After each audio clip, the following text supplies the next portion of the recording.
My name is Tyler Fornes, and I am one of the co-hosts of the Good, the Bad, and the Hungy AEW podcast here on the Voice of Wrestling Podcasting Network.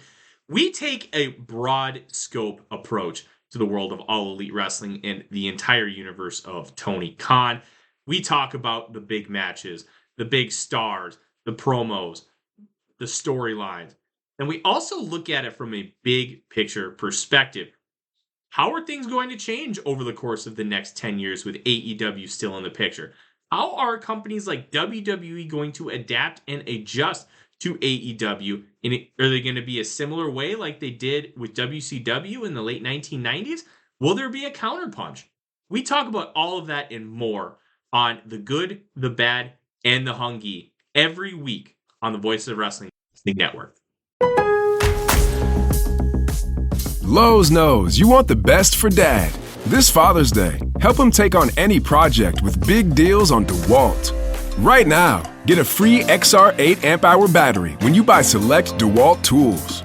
That's not all. Get up to 2 free select tools when you buy a select DeWalt 20-volt max battery kit. Maximum initial battery voltage measured without a work load is 20 volts. Nominal voltage is 18. This podcast is a member of the Voices of Wrestling Podcasting Network. Visit voicesofwrestling.com to hear the rest of our great podcasts, as well as show reviews, columns, opinions, and updates across the world of wrestling. Thank you so much for supporting WWE and NXT and me. You're so sweet. You are listening to the Flagship Podcast with your hosts, Joe Lanza. Listen, pal, don't you be quote tweeting me with a pile of garbage and Jeff Goldblum when you make $0. When you're slapping an alarm clock and going to a job, I don't want to hear from you. How are your takes doing, sir? How are you doing with your quote tweet that also gets 0 engagement? That gets 1 like, and it's from your mother. Okay, how you doing? Rich Bridge. Is that the least sexy way to describe a butt? The posterior. You don't say that in the bedroom. No. God, nurse. Hey, nurse, let me see that posterior. Nurse, touch my posterior, please. And we are live on the Flagship Podcast. I am Rich, but no Joe Lanza this week on the show. So if you are a Patreon subscriber, you might know the news that Joe is going to be out of commission for this show, and maybe we'll see how long it takes, but he had emergency dental surgery earlier today. So the last I heard, and this was his assessment of the situation, was he cracked a tooth or something, and it was getting into, it started off as being annoying, and then it turned into like, this really kind of hurts, into a full-blown, okay, now things are bad, I'm fully swollen, and I got to get this thing taken out. So the scenario that he laid out to me was either I can't do the show because my mouth's all swollen and I can't talk, or I can't do the show because they'll have pulled my tooth out and I'll either be super numb or I'll be hopped up on pills or whatever. Or maybe I can also do the show. It was like, I feel like one of the 2 first scenarios he laid out are probably going to be the more likely scenarios than the third shot in the dark. Maybe I can do the show. Thankfully, the lovely Brittany, TLB, texted me and said, no, Joe's out. He's not doing the show. So I said, okay, that's fine. I had planned on Joe not being available for the show one day, but I wanted to keep it at least open in case he rallied and decided, no, screw it, I'm not missing, because we're the hardest workers in this business. So you know what? If anybody was going to get a tooth pulled and still do a goddamn show that night, it would be Joe. But it will not happen this time. No, Joe will be out of commission for today. The Thursday Dynamite review as well. That will be on delay. I don't think he's even watched the show yet. I wasn't prepared to fill in because I just kind of figured out that he was going to be out of commission today, so I didn't get a chance to watch it. So you'll get a Thursday Dynamite review, I'm sure, at some point.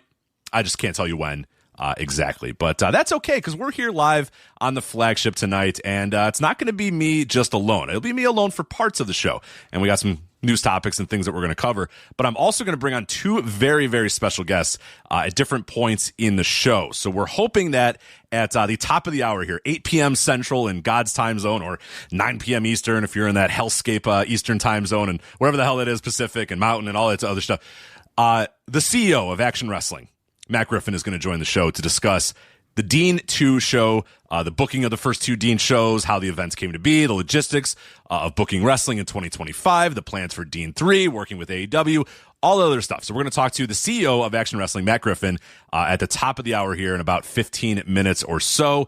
When we're done with Matt, we're hoping to easily transition right into a segment with Eric Kroll of the PW Torch. So he's going to come on. He has an expertise in law, and with the news this week of John Laurinaitis switching back to Grant's side and being dropped as the defendant in the Janelle Grant lawsuit, I thought, you know what? I don't know if I fully understand I kind of get an idea what's going on here, but I don't know if I fully understand it. So why don't I get somebody who actually knows what the fuck they're talking about to come on and tell us what the hell's going on here and what it means for the case and whatever. So we're going to have Eric Kroll, who you might know. He's lurks in the chat room from time to time, and he's from the PW Torch, does shows with Wade Keller all the time. He's going to be on at that.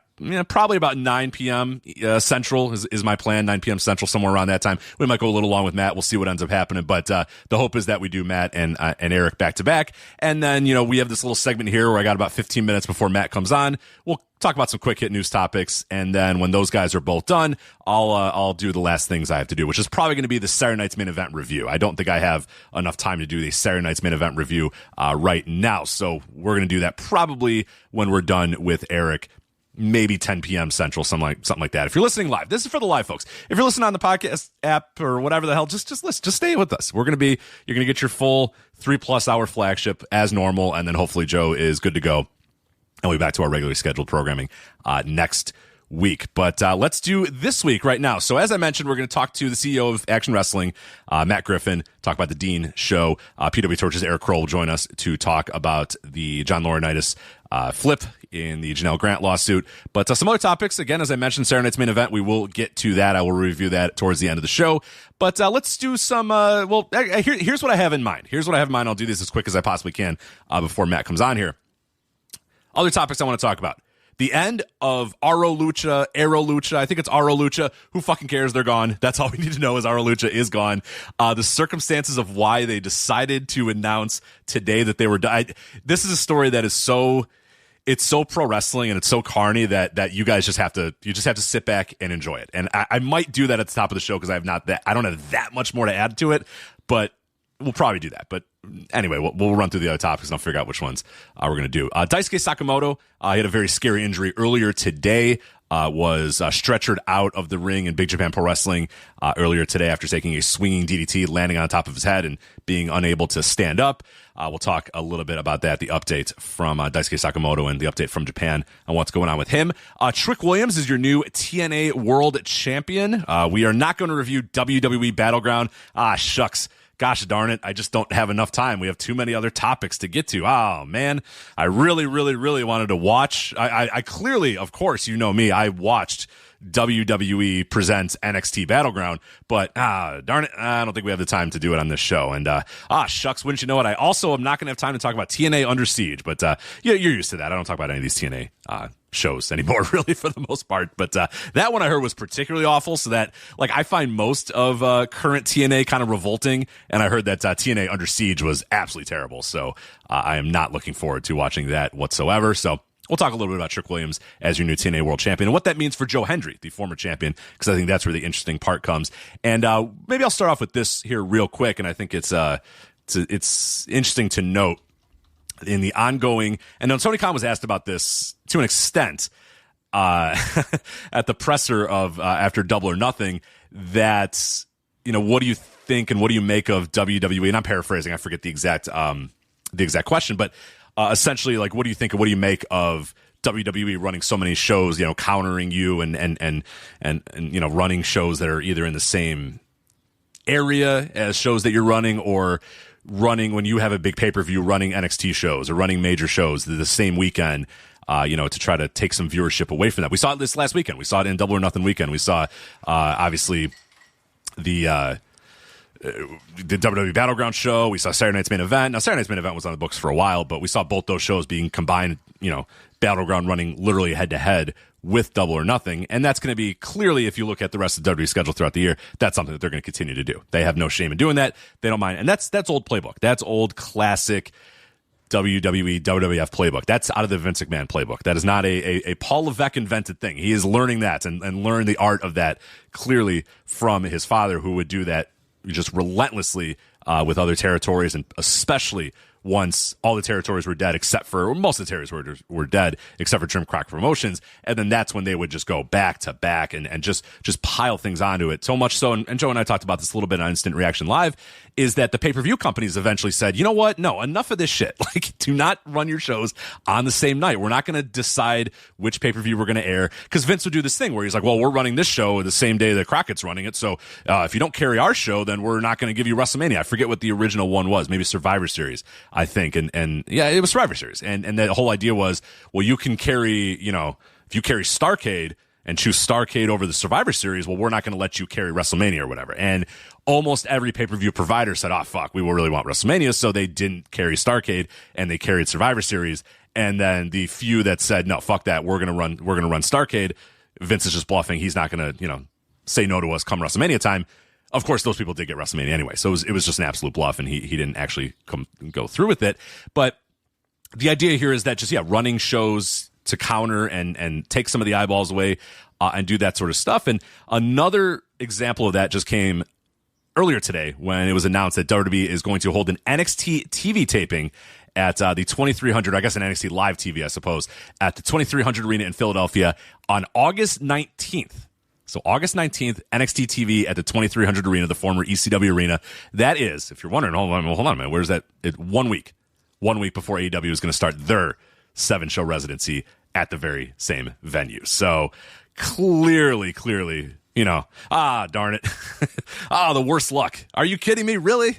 You guys are going to be there next week? Oh, man, we had no idea. But I guess this is the week we're doing it. August 19th. We just picked a week out of random, and here it is. So I guess it's going to happen no matter what. I mean, that's just clearly what they're doing here, is trying to take as many eyeballs, and in this case, take as many tickets out. No, the classic wrestling thing, too, many, many moons ago, would be run a show so long that you burn out the crowd and the crowd doesn't come back the next night. What a lot of territories would do, and this was common in all the territories, but particularly WWE would do this a lot, is run a show. So say Crockett's got a show in, throw out a random, wherever. Just throw out a random city. Atlanta, Georgia. Let's say Atlanta, Georgia. We'll go Tampa, Florida. Tampa, Florida is where Saturday night's main event is. Let's go with Tampa, Florida. So Crockett would be running a show in Tampa, Florida on Sunday. Well, WWF would run a house show in Tampa on Saturday to try to, take some of the audience away, take some of the tickets away, make people say, well, I can't go to 2 shows in 2 nights or whatever. So clearly I'm going to pick one of the two. So go, and there might be a couple fans that are going to go to both. They're going to go to the Saturday show. They're going to go to the Sunday show. They love wrestling. They're going to go to both. What would happen is usually the person or the company that was running, and Crockett did this to other people too. So it's not, it's not just a WWF thing, but what they would do is on Saturday, they would just have an endlessly long show. The show would go on forever and ever and ever and ever, and just another match and another match and another match and another match, another hour, deep into the night, with the idea of, okay, guess what? Those fans are going to come back the next night. Even if fans, say you didn't have tickets in hand too, that's especially the people that didn't have tickets in hand and just were going to walk up. The idea is that you're so burnt out on wrestling after such a long show on Saturday that you're going to say, fuck it, I'm not coming back to the arena tomorrow to go watch more wrestling. Or even if you have a ticket, you're just like, fuck it, I just watched 7 hours of wrestling, I'm good, I don't want to go back tomorrow and watch more wrestling. So it's kind of burning out the audience. That's a classic maneuver that was done by many companies in many territories. WWF employed it many, many times. And I don't know if that's what they're going to do here with this 2300 Arena thing, but it's very clearly a let's compete in the marketplace, the direct marketplace that you're going to be before. You're trying to sell 7 shows over the course of a couple weeks. We're going to throw one of our shows here on August 19th and try to take some of those tickets away. So it's just, these are the tactics that are going to continue to happen, and get used to this. This is not going away. This is going to continue to happen. And Nick Khan can say whatever he wants about, we don't consider them competition, and Netflix is our competition, and Sleep is our competition. I forget, was he the Sleep is our competition guy? I forget if that was him or George Barrios or whatever. But yeah, that kind of guy is good. Oh no, we don't care. But they care. They deeply, deeply care. And we know that because fucking look at how they're booking their shows. Look at where they're scheduling their shows. Look at how they're planning their shows out. Look at where they're going. I mean, they clearly care. And maybe to the detriment, honestly, and that is going to be the interesting thing to see, is if it is a detriment, because this weekend you could kind of feel it. And I don't know if that's just in our circle, but it did feel like Battleground was just nobody cared at all because it was going head to head with Double or Nothing, and then Double or Nothing ended up being a very, very good show and well known as a good show. So you had a lot of people that, you know, were talking about and engaging with Double or Nothing, and I saw nothing about Battleground. I didn't see anybody talking about Battleground. It was kind of out of sight, out of mind. And that's, you know, I don't know if that's necessarily a good idea. I know that you're trying to say, well, you know, we're just trying to take out the competition, but maybe start working on building your thing a little bit more. And NXT was a company that was doing very well a year and a half ago, and is still, you know, not struggling by any means right now, but it's probably better off being its own thing. I mean, we all remember the classic example. We don't have to go that far back, 2019. Go back to 2019 when NXT, you know, AEW says, hey, we're coming to Wednesday nights, and NXT decides, okay, we're going to go on USA on Wednesday nights as well, and we're going to go head to head. And it did not go well, and it ended up costing Paul Levesque, you know, his job essentially for a while there, and it caused Vince McMahon and Bruce Pritchard to have to take over NXT and change everything about NXT and fire a bunch of guys and just everything. I mean, and NXT was doing fine for a long time on their own without directly competing and without worrying about competing. And then they decided, let's go to compete, and then they got their asses kicked. It was a bloodbath. They got destroyed, and then they had to kind of tuck tail back to Tuesdays, and then, you know, Paul Levesque lost a lot of his power for a little while. So, you know, is that really something you want to do, or do you want to worry about do you want to worry about growing your own business? But that's never been the WWE playbook. It's never been Vince's playbook, and it's clearly not Paul Levesque's playbook as well. But it is certainly something worth noting and something to keep an eye on for a while. We had Slime Sense in the chat. He has a Canadian thumbnail, so I see why he's interested in this. He says, wait, tell me we are getting a Border Brawl review. I apologize. You are not getting a Border Brawl review on this show. I am going to watch that show because even though the sight of modern TNA repulses me, this show is so stupid and so dumb that I've decided I have to watch it. So I'm going to watch it at some point. So you'll get at some point a Flagship Plus on Border Brawl, but I heard it was awful. Just terrible. I think it ended in a tie because of course it did. So it was a busy week, and with Labor Day off on Monday, I was kind of catching up on watching a lot of wrestling, and gosh darn, I just didn't get to Border Brawl. Sorry, but I decided to watch stuff that did matter a little bit more. But that is really Flagship Plus content. Dan V's got it right in the chat room. He says that is Flagship Plus material, and absolutely that's for the sickos. No, we don't. I don't need to subject. We have thousands upon thousands of people that listen to these flagship shows. I cannot subject them to Zonify, TNA and Zonify presents Border Brawl like that. That's tough. We do have standards. Now, do we talk about 0-1 a lot? We do.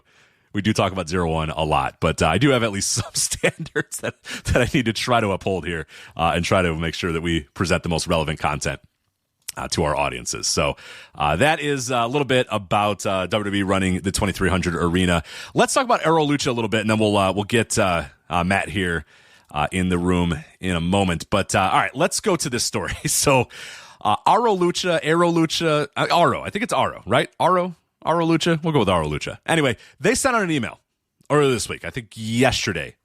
Cubs fan, luchablog.com was the first to have this out and report it. But Aro Lucha sends out an email to all their shareholders. They were a fan-owned Lucha Libre promotion, so I think you could buy in to be a shareholder for Aro Lucha. So if you were a shareholder, you received this email, I believe it was yesterday, Wednesday the 28th. It says, quote, "Dear shareholders, I hope this message finds you well. It is with a heavy heart that I inform you of the decision to dissolve Aro Lucha, Inc. This conclusion follows extensive deliberation and stems from significant challenges we faced, notably the unforeseen departure of Rey Mysterio early in our evolution and the recent acquisition of Lucha Libre AAA worldwide by the WWE. These events have profoundly impacted our operations and market position." So now a little bit of background about Aro Lucha, and then I'll continue with the email. Aro Lucha is a Nashville, Tennessee-based lucha company, run by co-presidents Ron and Don Harris. You know Ron and Don Harris, the Blue Brothers, the Bruise Brothers, Creative Control, Skull and 8 Ball, the Grimm Twins, the Harris Twins, the Harris Brothers, Don Bruise, Ron Bruise, Patrick Skull, Heavy D, Jacob Blue, Big Ron, Gerald, all those guys. That's them. Is those guys. So they ran this company, Aro Lucha, And the idea here, again, is that there were going to be investors and it was going to be a fan-owned company or whatever. So let's go back to the email that was sent out to the quote-unquote shareholders. Aro Lucha was established with the vision of bringing high-energy, family-friendly Lucha Libre to audiences across the United States. We took pride in being the world's first fan-owned Lucha Libre sports and entertainment company. Our journey included live events, media, content, and partnerships aimed at expanding the reach of this vibrant wrestling scene. Despite our team's dedication and your unwavering support, the evolving landscape of professional wrestling has presented insurmountable obstacles. Okay, I see it here. The whatever. Consolidation of major promotions and shifting market dynamics have made it increasingly challenging. Sorry, it's hard to read. I'm looking at a screenshot here, and there's a couple words that I'm not able to fully read up. The consolidation of major promotions and shifting market dynamics have made it increasingly challenging for independent entities like ours to thrive. We are committed to ensuring a transparent and orderly dissolution process, adhering to all legal obligations, and keeping you informed every step of the way. Thank you for your belief in our mission and for being an integral part of the Aro Lucha family. So there you go. WWE has taken it away. This WWE buys AAA, and this mom and pop fan run organization, Dan V in the chat room's got it right. Some call Aro Lucha the Packers of professional wrestling, a fan owned mom and pop operation that's just trying to make it in this business, just trying to make it in this crazy wrestling world. They form this company, and look, they lose Rey Mysterio. They think they have Rey Mysterio. They don't have him. They think they have this Lucha Libre marketplace. They don't have it because WWE buys AAA. It's so sad and so awful, and it's just the first domino to fall. The first domino to fall in the whole thing with what's going on with AAA and WWE, and it sucks. And it's like, here's this great company that just cannot compete in this marketplace anymore. They just can't do it. They're looking at the scene and going, we're done. We can't compete anymore. We're done. So they're done. They're out. They're gone. There's just one problem with this. Aro Lucha, they have not run a show since June 7th, 2018. June 7th, 2018 is the last time that Aro Lucha ran a professional wrestling show. They only ran 4 shows ever. Their debut was in December of 2017 in Nashville, Tennessee. Then they went to Amarillo, Texas on January 19th of 2018. Then they went to Lubbock, Texas on January 20th, 2018. And their final show ever, again, 5 months later, was June 17th, 2018 in Nashville, Tennessee. But today, or yesterday, May 28th, 2025, they sent an email out to their quote-unquote shareholders saying, because WWE bought AAA and because we lost Rey Mysterio in 2017, we can no longer compete and we must go out of business now. Unbelievable. What an incredible story. I love it. In this carny-ass business, this is one of the great stories of all time. I adore this story. I adore this story of, gosh darn it, we tried really hard and we thought we had something here, but WWE bought AAA and we got to retire. We got to call it in. We got to pack it in. And it's like, you guys have been packing it in since 2018. They haven't run a show since June of 2018. It's fucking incredible. God, I love it so much. Wrestling is so ridiculous. So, I'll have more about this, I think, a little bit. I'll talk about it a bit. I'll run down the cards. We'll have a little bit more fun at their expense. But we're actually going to go to a brief break here as Matt Griffin, the CEO of Action Wrestling, I believe, is ready to go. So we are going to take a quick break, and we'll be back with Matt Griffin, the CEO of Action Wrestling, to talk about Dean.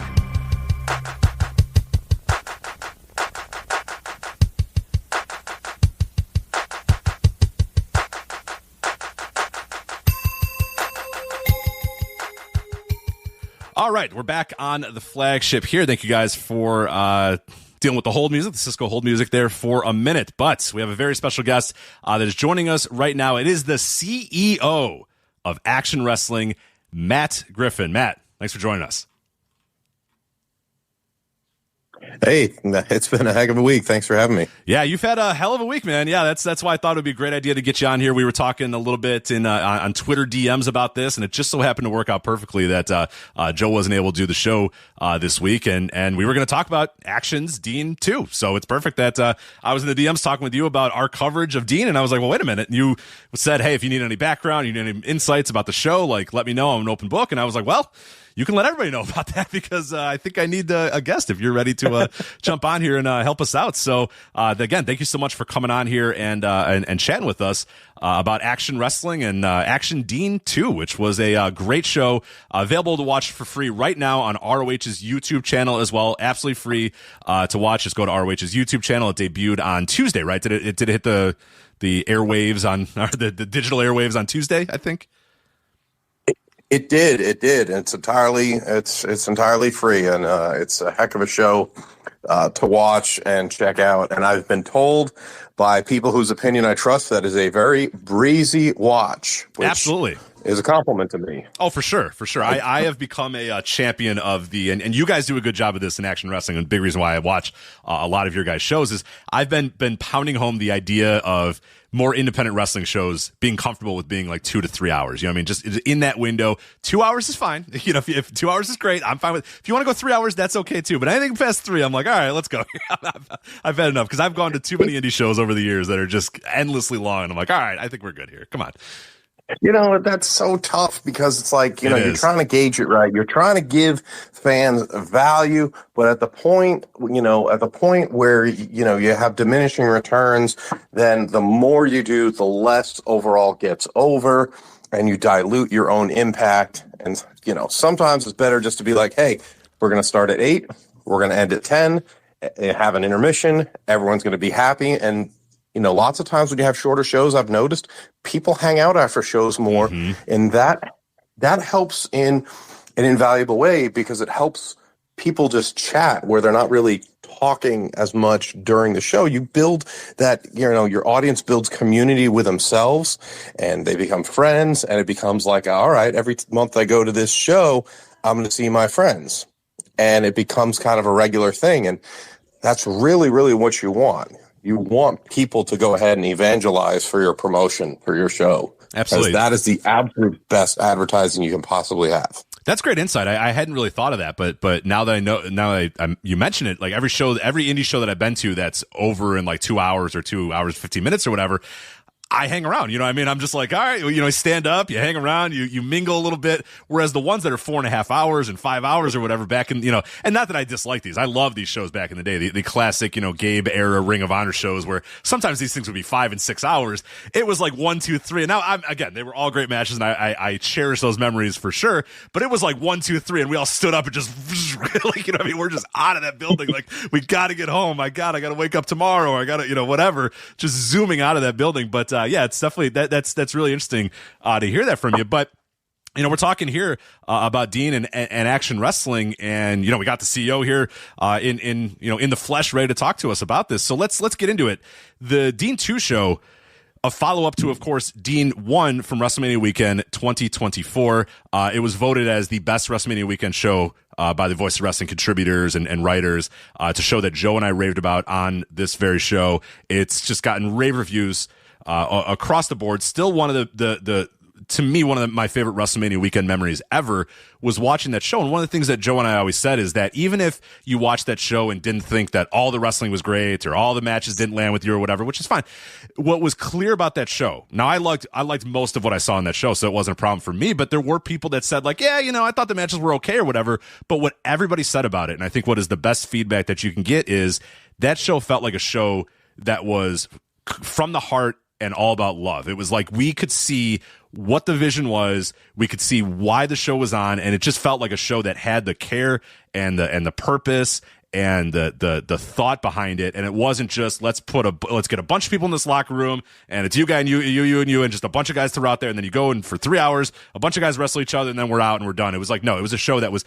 carefully constructed, carefully put together, and it was just from the heart and with love. Did you what tell me a little bit about how it was like booking that show, booking that original Dean, and maybe the fun of it, and maybe the pressures of it too, knowing that it was a pretty, important show for a lot of reasons.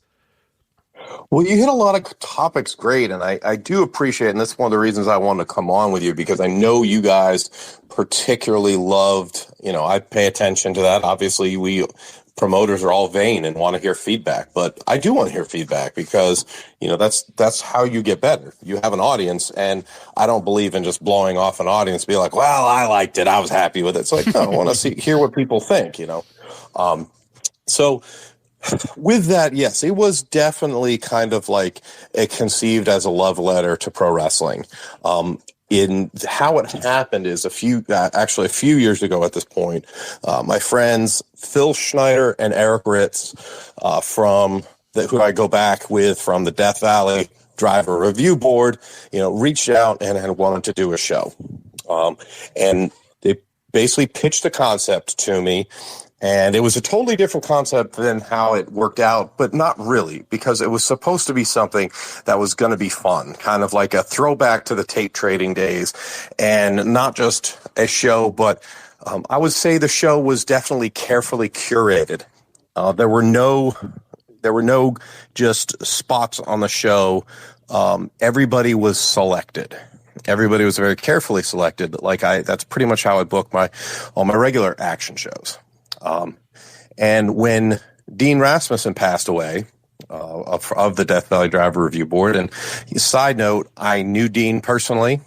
He saw many of my matches in person because he's from Virginia, and I started my career in Virginia. So he saw me do quite a few matches, and he wrote about them. I was featured in some of the Death Valley Driver Road Reports. I was in the DVR. Did he like you, or did he bury you? What's that? Did he bury you, or did he like you? Oh, no. Oh, he was very much a fan. Okay, good. He liked that I would always try new stuff, and that I had really good punches. He would write about my punches often. Sounds like Dean for sure. Yeah. And I was always ranked in a ridiculously high spot. Like one year in the Death Valley Driver 500, it's, and I don't remember who was ahead or behind, but I'm like right next to Fuerza Guerrera. And I'm like, all right, I love you guys too, but this is patently ridiculous, But, so I did have it, not just through the board, but I did have a personal connection to, many people, Tim Nolan, Pete Lane, Dave Lane. I would go to shows with sometimes. I knew Pete Stein. I knew several of the people who would post on the boards. And I'm not just talking about wrestlers, because there were so many wrestlers I would hear from later. But anyway, I got sidetracked. This show was carefully curated, though, I think is the best way to say it. And the funny part of how it ran together, and I've never really talked about this, the funny part of, you understand WrestleMania weekend. People will do a show in the noon spot, in the 4 o'clock spot, in the 8 o'clock spot, and then have to rush somewhere else for midnight. Well, we were in Williamstown, New Jersey, and there was not just traffic, but there was a big issue on a bridge getting over. And I was getting updated, and people were running late. And the front half of the show, if I was home, I could go ahead and show you what the front half of the show was supposed to be, because it was not at all how it came out. Because literally, I was like, okay, who's here? Okay, these are the first 2 matches. Who's going to be here next? Okay, I have to give this match some more time because I know they're going to have time to communicate. Literally, that's how the front half of that show was booked, literally just based on who was in the building. And then we had, a Violence is Forever versus Rob Killjoy and White Mike surprise match. And thankfully, all those guys are like, you give them 3 minutes to put on their boots, and they're like, yep, we're ready. Pros. They know what to do, yeah. I love it. Yes. So that, that's just one of the funny accidents. However, you do have troubles, but when you book people who are total professionals, you don't worry about that. You've got Gringo Loco and Dr. Cerebro, and it's kind of like, how much agenting am I going to do? How much are we going to talk to them about? It's more like, hey, here's what we're thinking. Is this good with you? I don't want to get into too many details, but, and just to have an overview and go create. The ring is your canvas. I don't want to be too philosophical, but that's kind of how I am. I don't agent things heavily that don't need to be agented heavily. I don't like to fantasy book, and maybe that's because I was an actual wrestler. So I don't, I know some people give super, super detailed pages of notes on matches that do not need it. I would much rather prefer to let wrestlers go ahead and do what they do best. And Phil and Eric were of like mind and in the same boat. And Now, we did kind of have the show laid out in a certain way for certain reasons, but it's wrestling, and especially being independent wrestling, you have people who are like, hey, if you remember Tom Lawler coming out, why was Tom Lawler in a suit? Because I needed them to go out there, and he just came from Stardom, and he's like, well, is it okay if I just wear this? And I'm like, you're Tom Lawler. That's absolutely fucking hilarious. Right. So yes, it is okay. And he did a Gypsy Joe Rules match in a suit, and it was fucking. Sorry, can I swear on this? Oh, of course. Oh no, yeah. Swearing is more than okay here. It was so fucking hilarious. Wrestling inherently is ridiculous. And when you have somebody who has the ability to be tongue in cheek about it and legitimately funny and not forcing anything, it's hilarious to see Tom Lawler, the most legitimately credentialed, fighter, pretty much on the independent wrestling scene out there wrestling in a suit. Total because goofball, he just did commentary on. Yeah, he was doing I think it was the 4:00 Stardom show. Yes, yeah, American, American Dream, and I forget. Yeah, that's so perfect. Yeah, he shows up and he's like, "I'm in a suit," and you're like, "Oh, well, you're in a suit then. Get out there." I love that. So perfect. Yeah. Why was he? Why did he have a squeegee in Dean 2? Maybe I missed that part. Did he just also show up from like a car wash fundraiser or something? What was up with Lawler's attire here? He's Tom Lawler, and he was cornering Josh Woods. I mean, unfortunately, Tom had a bad couple weeks. He was kind of injured. He was kind of really, really sore. So he was walking around really stiff. Still wanted to be there, but he couldn't go. And, it's just a sense of humor thing. And, some people, I don't want to do humor because they don't understand how to do humor. Tom's not really doing humor. He's just being himself, which is why things like that are funny. Yes, absolutely. Exactly. Yeah. Mm-hmm. Anybody who's talked to Tom Lawler for 15 seconds understands, like, oh, not only is he tough, but he's funny as hell, So I know I digressed multiple times, so I can't even remember if I answered any of your original question at all. No, I think we got it. Yeah, just kind of how that first show came together and maybe the pressures of it. But it seemed like you guys had a pretty, it was a pretty ironclad idea of what you guys were going to do, and essentially it was just up to who's in the building and what's going to happen for that. But yeah, as far as philosophically putting it together, was there a pressure knowing, okay, we're doing a tribute show. This is a show that we're doing in tribute to somebody, or because you guys were all of like minds and you guys kind of all grew up and cut your teeth in many ways, Eric and Phil and Dean, they cut their teeth all on a site where they all, had, obviously they had their own likes and their own, things that they preferred over the other. But I think, when you all come from that same ilk, and like if Joe and I put a show together, I think it would probably look pretty similar, because there's a reason we've been doing audio for 13 years is because we have pretty, similar ideas of what we like in professional wrestling. So, was there any pressure in putting that show together? Or did you guys have it, it was pretty smooth, sailing, because you all knew kind of what you wanted to do? I'm somebody who puts pressure on myself. I did run, Tampa in 2021. I had a show. It was headlined by Violence is Forever against Finjuice. Finjuice, yeah, I remember that, David. And that was called Have Fun, Be Sad, and we kind of titled it after Violence is Forever. We co-promoted it with Southern Underground Pro, who, it's no secret, the driving force behind that was Kevin Koo from Violence is Forever.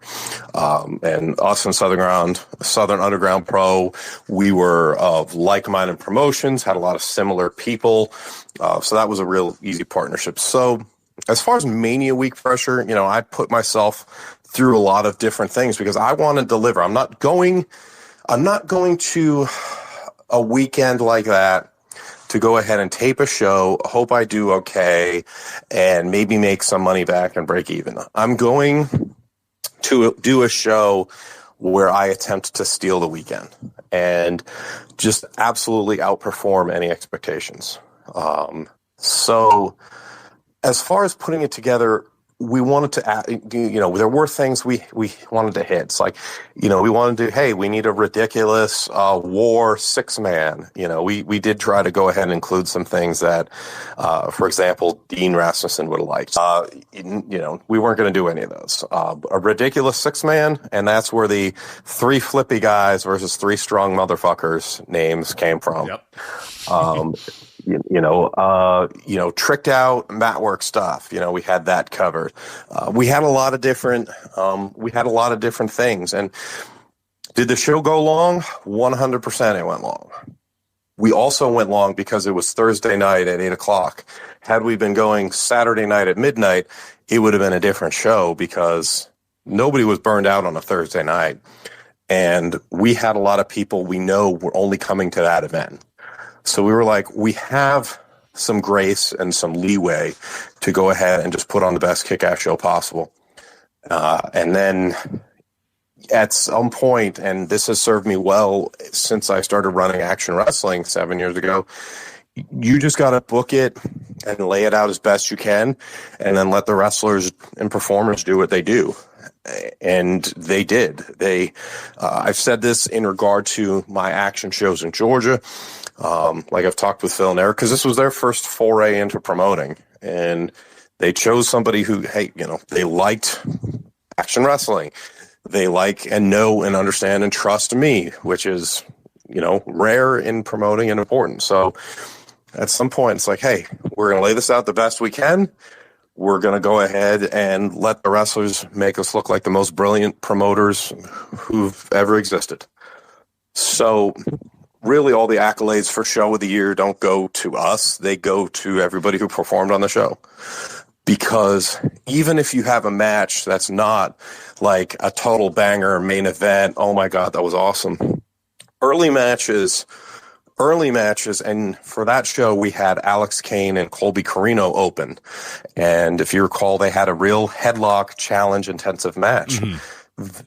That's not, granted, had they been in the main event, they would have done a different style of match, but they did a match that was okay to open and do something different than they're going to do in the main events. We had a lot of interesting, different things. We didn't have everybody trying to go 20 minutes and do every single move they can do and burn the crowd out so that everyone can be, this is awesome, please fight forever. We weren't trying to do any of that. Yeah. Everybody, and that's a credit to the wrestlers. That's a credit to the athletes, because everybody wanted their everyone wanted their WrestleMania moment to just be a professional and do as well as they can. They weren't trying to steal the show by doing, because I've been in that position where I had to go ahead and bitch out a wrestler because, hey, why the fuck did you go 18 minutes? I had 10 on the sheet and I told you to go home so many times I just quit yelling into the microphone. Well, I wanted to. I'm like, stop. I did not see the last 6 minutes of what you did because I'm off fuming. So every single bump you took was worthless. All you did was like a literal conversation I had to have after a match one time. And nobody did that. Nobody made us look like fools. I tend to have that happen. It's very rare when a wrestler leaves me hanging out to dry. So to make a short story really long, it's the smartest and best thing that we did was book extremely capable in-ring performers who know what they need to do to put the best foot forward on a show. Absolutely. And let's move on to Dean 2, which, of course, again, as I mentioned, is free on YouTube right now on ROH's YouTube. You can go find the Dean 2 show. It's an outdoor show, which is a very unique atmosphere. It's done in kind of this, if you've never been to Glendale, Arizona, I talked about it a little bit on last week's Flagship to our listeners, essentially an open-air mall right next to the arena, and that's where you guys hosted the show. So it was an outdoor show in this kind of outdoor mall, and there's people, mingling back and forth. There's restaurants in the background. There's, LED boards advertising restaurants and stuff, and it was really, really, really cool atmosphere for that show, which I'm sure has its own challenges, which we'll get to maybe here in a second. As running an outdoor show, I know from any promoter I've ever talked to that's running an outdoor show, it's like, yeah, it was a lot of fun, but god damn, it's so much easier when I'm in my building that I know, and it's very predictable. There's very unpredictability in running outdoor shows, but we'll talk about that in a sec. But for Dean 2, how did that come together? Because obviously you guys do the Dean 1 show, and it goes off great. People love it. It's well received. When did the idea come to do Dean 2, Dean 2, and let's do it again? And when did Tony Khan, AEW, and ROH get involved with the project as well? Well, this was conceived as like a one-time event, and then, as I said, when Dean Rasmussen passed away, and then when things began to get a little more real, basically having the big show the weekend in Philadelphia, and then having Matt Tremont extend the opportunity. It all happened because of Matt Tremont, because he opened his doors at H2O to go ahead and allow other promotions to have events. None of this happens without Matt Tremont. And I give absolute credit to the professionalism of everybody there. I know that was a very long weekend for Matt, his wife, and all of his crew, but they're the reason it was able to even be conceived of. Basically, after the event that night, I knew we had a good show. I did not realize until an hour and a half, 2 hours later, when the wrestlers I was staying with were headed back to the hotel, and I start checking Twitter. I had a good friend who was live tweeting from the show that night, so I didn't really have to look at it too much. I started checking, and it was like, oh my God, it's the after show reaction. So I actually even screenshotted a ton of them so that I could ask a good friend in Chattanooga, hey, can you do me a quick video so we can be like, hey, go watch the replay on IWTV? And he did, and he absolutely nailed it. So we knew it was a good show. We didn't realize till later that it was a great show and what people thought of it. And then out of nowhere, during a scrum for the Ring of Honor show, Tony Khan is talking about Bryan Danielson versus Blue Panther, and just happens out of nowhere to bring up the Action Dean event. And it's like my phone blows up because a bunch of people at like 2 a.m. or whatever time it was are sending this to me. And it's like, get out of here. Someone's pulling my leg, or it wasn't heard. No, it happened. So he was well aware of the event. And in June, a couple months later, Phil Schneider is actually at a Dynamite event in Colorado. They were doing TV in Denver, and he sees Tony, who he goes back with us. A lot of people know Tony was also a DVD Death Valley Driver member. He talked about it at the event. He's talked about it before. And Tony's like, oh, what you should do is you should do this, and it was this idea that was thrown at Phil. He calls me the next day. I'm in vacation in Italy, and I'm like, stop. No, this isn't really like assuming it's some sort of rib, because I'm a wrestler and I'm used to people just ribbing the hell out of me. Yeah, or he was just he was just kind of talking or whatever. But then when the rubber meets the road, and you're like, all right, yeah, and he's like, oh, I was just kind of shooting the shit or whatever, saying, we should do this, we should do that. Like, he's not actually going to do this, right? And it was, I won't go into too many specifics, but there was an idea conceived, and it kind of hung around for a while. And then it was kind of like, hey, you want to do this? Revolved around Double or Nothing. And that's kind of like, are you serious? So there's a lot of back and forth. Technically we were partnered not with AEW, but we were partnered with Ring of Honor, simply for legal reasons, because Ring of Honor, of course, is not under a television contract. So we were partnered with Ring of Honor for the show, and it was conceived of. It was, hey, well, here's what we think we would need. What are you thinking? Okay, an outdoor event. They'll give us the production. They'll go ahead and handle a lot of the logistics.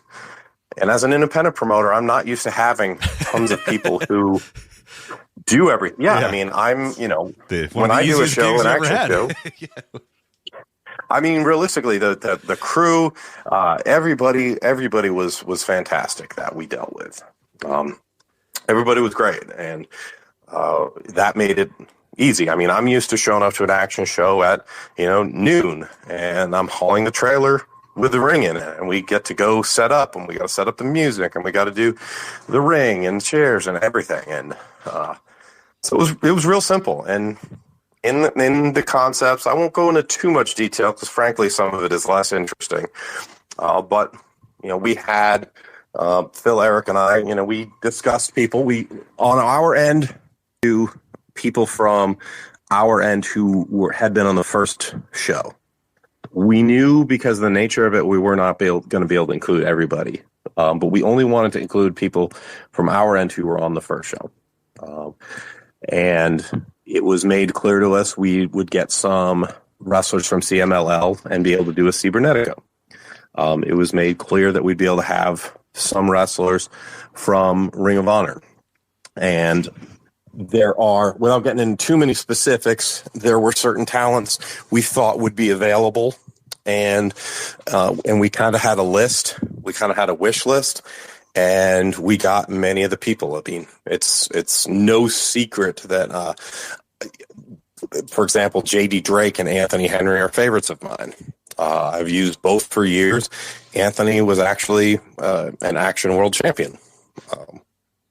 He defeated Adam Priest and then lost it back to Adam Priest. J.D. Drake's been in a number of notable matches for me. They've both done singles and tags. I've always been a fan of Lee Moriarty, and boy, does he fit the style we wanted to go ahead and present.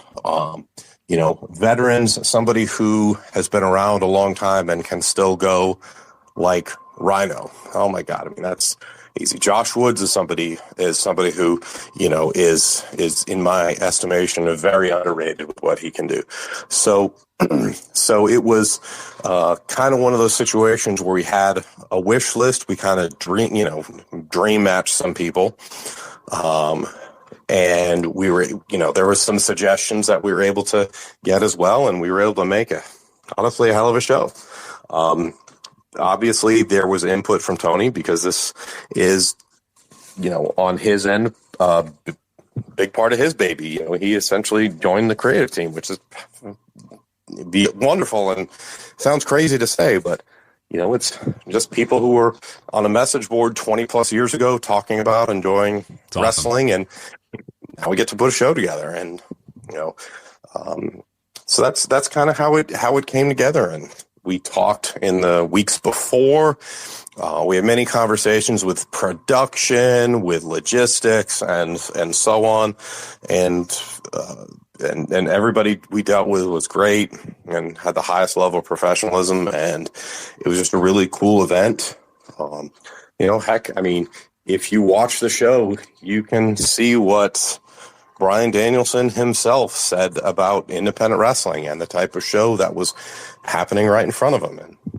And he was there peeking out the curtain. He was not just making that up. He was there and he was watching right before he went out and said that. And I don't think he really necessarily had anything to say other than this is really cool. And boy, he cut a heck of a promo. Oh, yeah, he did. Yeah, what a moment that was. That's really cool for people that haven't watched it. If we're talking about this, the Dean show that available on for free on Ring of Honor's YouTube right now if you want. But after the Cibernetico, while Blue Panther and Hologram were still in the ring, all of a sudden Bryan Danielson walks out and just cuts a promo, putting those guys over, putting Blue Panther over, because that's obviously one of his favorite wrestlers ever. And I'm so glad that he was able to finally wrestle Blue Panther. I know that was one of his dreams forever and ever and ever. And something that I know Tony was very, very willing to accommodate for Bryan Danielson, because I'm sure it was a match that he wanted to see as well. And the whole world, all of us wrestling nerds could not wait to watch that match. And it definitely delivered. But he comes out there and he just cuts a promo about how great this is and how great this wrestling is and how great these guys are. And it was a really, really cool moment for the people in the crowd there. But it's a hell of a show. I just finished it earlier today. I think it's a great show. It's again another love letter to professional wrestling in a lot of ways. Is it filled with 5-star matches that are going to fill up your match of the year list? No, but it's from top to bottom a complete love letter of pro wrestling. And like you kind of said, it was everybody knew what their role was. Nobody really overstayed their welcome. Everybody made sure that they did their part. What's our match supposed to be? What's the, where is it in the card? Okay. We're not going to go and have a 15-minute crazy match in the second match of the show because there's a cybernetico coming up. So we'll let them do that. And we're not going to have a bloody brawl because the main event's going to be Adam Priest and Mad Dog Conley in a dog collar match. So let's let them brawl and hit each other and bleed and all that sort of stuff. So I think that's super important when you watch a wrestling show. And I've always been a big believer of that, as well as having a wrestling show that, people always talk about the variety of wrestling, and sometimes they don't know what they mean when they say that. But I think these Dean shows are a great example of that, where it's just, your role on the card, and exactly what you're supposed to. If you're the second match, you're the first match, the third match, you kind of know how to tailor your match to make sure that you accentuate the matches that are coming later in the show, and make sure you don't overstep anything that those guys are going to do, especially when you have a cybernetico with some absolute all-time legends. It's like, don't be the guy that's like, showing those dudes up. Like, come on, man. Let B-Roos and Blue Panther and those guys, get out of their way, man. And it's if you have an up and down, say an 8, 9, 10 match show, and everyone's trying to get those stereotypical 4 or 5 star matches. I don't grade matches myself. I don't rank them. My ranking system is very, very it was enjoyable. I'm glad I watched it, or that was a waste of my time. I wish I had done literally any other thing. But, there's only one place to me that's ever been able to do that, where you have a whole night of matches that everything can go 4 or 5 stars. And, that I never got to go, but that building in Reseda, California was real special. I certainly wouldn't want to try to replicate what they did either, because I think PWG was awesome. I think they had so much great stuff. It's so entertaining. I only got to watch it on DVD and Blu-ray later, but I wouldn't want to do that because that's not the style of what we were trying to do. Yeah. Well, and honestly, the next day AEW kind of did that. They had one of those shows. I mean, Double or Nothing was one of those shows where it was like, when you got the talent and you got the depth, it's like, all right, yeah, if 7 of you can have great matches, knock yourselves out, and they did. They nailed it on that. And night. That pay-per-view was tremendous live. Oh, I can't imagine. There was a point like 3, 4, 5 matches in it, and several of us were right there with each other. We were able to watch it together, and it's like, looking over like, this is a good show, right? Like, this is going really well, right? This is, because everything's been, live. You have a different interpretation. I don't know what it looks like on TV. I felt live that there was incredible energy. I felt live for sure. It came across on TV too. I mean, I tend to overrate things that I see live, but I was like, I feel like this is coming across really well. Like, right, this pay-per-view is awesome so far, and we hadn't even hit, the peak that it would later. So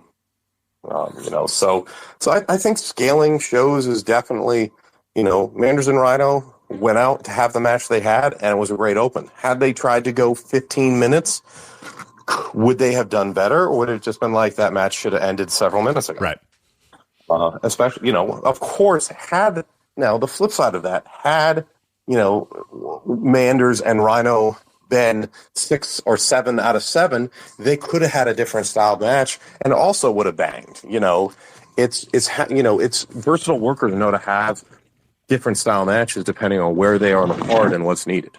Absolutely. And that's the ability to be able to work. Yeah, it's super, super important. But it's a great show. So I recommend everybody, if you're listening to this, and we're not going to do a kind of match by match breakdown. Maybe I'll do that next week when Joe comes back. But Dean 2, it's up on the YouTube, ROH's YouTube page, available for free live. Matt, real quickly, I know we got to get out of here.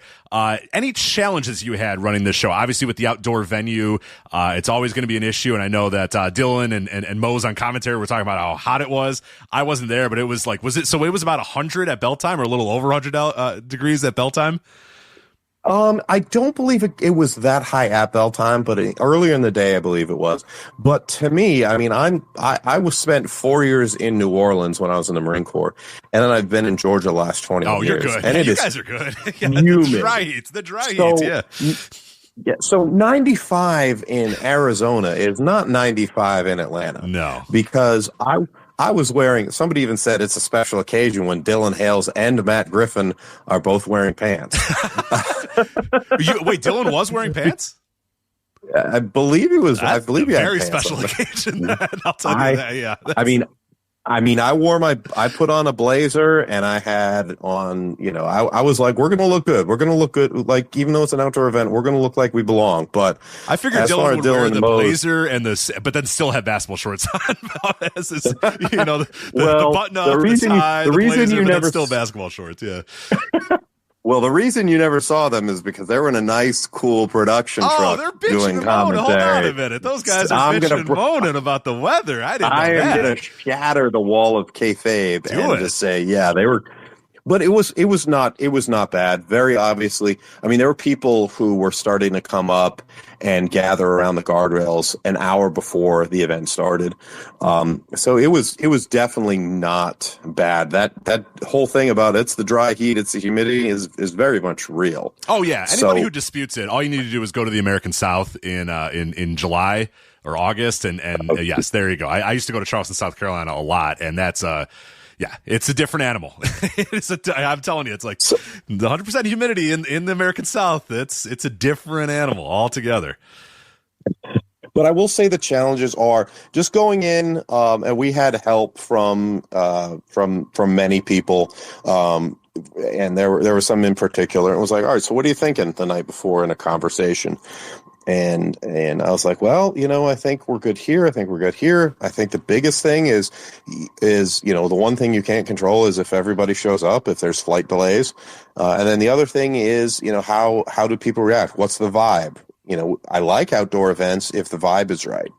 And thankfully the vibe was incredibly good. It was just a real neat location. And the one thing, like I even spoke to my wife, she and my son came out with me. That's how I knew it was a big weekend. She's not a wrestling person and she wanted to come. It's like, all right, there's going to be something that you can't control. It's going to come down to how can you fix it? So, and I wasn't able to. It was on production. There was an issue with the lighting and they scrambled to go ahead and get the lights back and fix it. And it was right when it didn't make the stream, but it was right when Tony Khan was coming out to speak to people and he has a dead microphone. Now, normally it's like, obviously it's a bad look. It's the boss. It's the head guy who put on, who wanted to go ahead and put on this event and, nobody can hear him, but he did the most brilliant thing possible, and he turned it into a positive because what Tony did is not come to the back and be like, why isn't the microphone working? Where are the lights? He took a lap. He went around. He thanked people for coming. He shook hands. He took pictures, and people were honestly just absolutely thrilled that they were able to come out to this free show the night before pay-per-view. Not necessarily, some didn't necessarily know what was going on, and they're rewarded because they get to see and meet and maybe exchange a few words with, the owner of AEW. That's a real cool moment. So, you turn a negative into a complete positive. I felt bad for Lee Moriarty and Matt Mikowski because the lighting was difficult. You can see during their match, the lighting changes depending what's on the right billboard. On the LED boards, yeah, what's being advertised on the boards. It was kind of cool. I mean, it had like a really cool, interesting look. Is like it changes from bright blue to bright red to bright yellow to light, and it's like, what is going on back there? But then you realize, it's the LED board that's advertising, the restaurants or whatever in the area. But yeah, probably not the easiest to work in. If you want to be true to independent wrestling, you have to have some production issues. Of course, like we were joking when the show was done. It's like you can't upload it until you put it on the VHS and dub it a couple times, get it a little bit grainy, get it into that like SLP type of footage, then you can upload it. Yeah, it can't go off without a hitch. It wouldn't be independent wrestling if it went out without a hitch. But speaking of independent wrestling, as we go, go ahead. Oh, and I was just going to say, we did all that. We had, and just like the first show, we had two completely different matches in the semi and the main event positions, and both were cool and unique from each other, and people were rewarded for coming out. And if you watched it, people were rewarded for their time because it's just really unique. I mean, you can tell how hard the wrestlers in that Cibernetico, the luchadors, went. Like, Blue Panther did multiple dives. Yes. He is not a spring chicken, folks. And you had a lot of wrestlers, because they, if you put, and this is all credit to everybody with Ring of Honor production for setting everything up and making us look good. But, if you put wrestlers in a position where they want to go out and work hard for you, they will absolutely do that. Yeah, they did. And, yeah. That match is definitely a one that if you're listening to this, maybe you don't have time to watch the entire show, I would definitely recommend the last two matches. Definitely, you absolutely have to watch the last two matches. The Cibernetico match, 10-man elimination match, and then the dog collar match main event with Mad Dog Conley and Adam Priest. Now, I'd recommend the whole show because I think you can get it done in about 2 hours, a little over 2 hours. So I'd recommend the whole thing. But if you are absolutely pressed for time, the final two matches are must watch, especially Mad Dog Conley, who we've talked about a lot. Both those, we talk about Adam Priest a lot on this show too, but Mad Dog Conley is a guy we've been putting over for a while now as one of the guys that's going out there and just making a name for himself in the independent wrestling scene in a way that a lot of people don't anymore. Like he's doing a classic thing. He's doing something from like 10, 15 years ago where like he's making it known that like he's that name, he's growing his name and it's becoming, the dog collar match is becoming his thing. And that name is just growing and growing and growing. And yeah, he's I can't say enough great things about Conley. And he's so unique. And I'll tell you, I'll go ahead and pull the curtain back a little bit. His match last year on the first Dean show got him into the Scenic City Invitational, and that also played a huge part into getting him into WXW over in Germany. Both of those things came out of the Demus match. Not to mention the accolades that match got himself, but he got into different got different opportunities just based off of the Demus match. And Mad Dog is somebody, and I did have some conversations like, Mad Dog he's a guy backstage. He's, often really quiet, and then he goes out there and he's aura and intensity. Mm-hmm. And, because anybody can hit hard, anybody can do this, but his aura and intensity makes what he does different. And I 100%, I made him a 2-time Action World Champion. So it's very obvious that I absolutely agree with Bryan Danielson that Adam Priest is the best independent wrestler. I believe that, and I've said that Adam Priest is he's going to text me if he ever hears this and be like, why'd you say all that shit? But, he's the best wrestler in the world right now who's never had a contract. And if you watch one thing on this show, even though he's a prick, boo that guy. But yes, I agree. Yes. If you watch one thing on this show, I'm going to say it needs to be Adam Priest's promo, because Adam Priest's video that he cuts in this gym is just when he sent it to me, the one with he's the dog? like, "Is this the one where he's petting the dog?" As he's doing it? I watched it 3 times because the first 2 times there's what point it is, mm-hmm. and I don't want people to know. I want people to go watch it. There's a point where I just started laughing my ass off. So, it was really just such a rewarding experience to get to do this with, again, it was supposed to be a one-time event, but to get to do this with my friends Phil Schneider and Eric Ritz, to get to go ahead and work with Ring of Honor and be, have somebody like Tony Khan have his fingerprints all over everything and want to be involved, and to have people say what they said about our wrestlers on the show. The fact that, you watched and want to talk about the show several days after it happened is really tremendous. And that's humbling.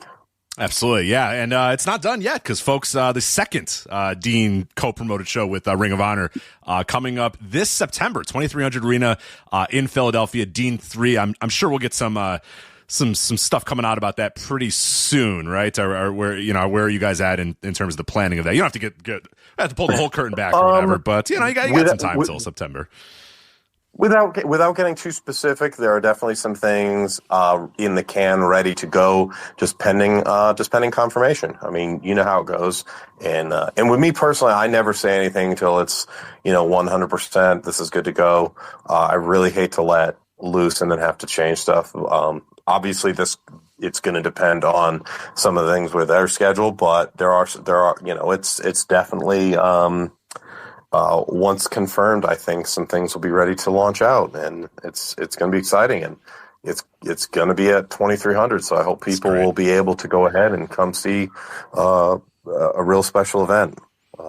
I'm not going to say a single thing about what we have planned other than the fact that not yet. You probably want to be there if you've liked independent wrestling at all in the last 25 years. All right. So great plug there. So yeah, that's coming up in September at the 2300 Arena in Philadelphia.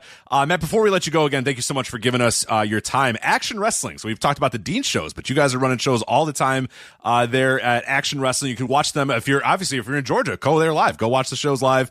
Go to the building. There's somebody in the chat room that just said that they actually go now because of us. They said I started attending Action because of the Flagship. So Grant Baxter going. Yeah, he's a big apparently comes to your shows these days. So good for him. But well, if that fan is there on June 13th, you notice I plugged it? June 13th, my next show, Spin.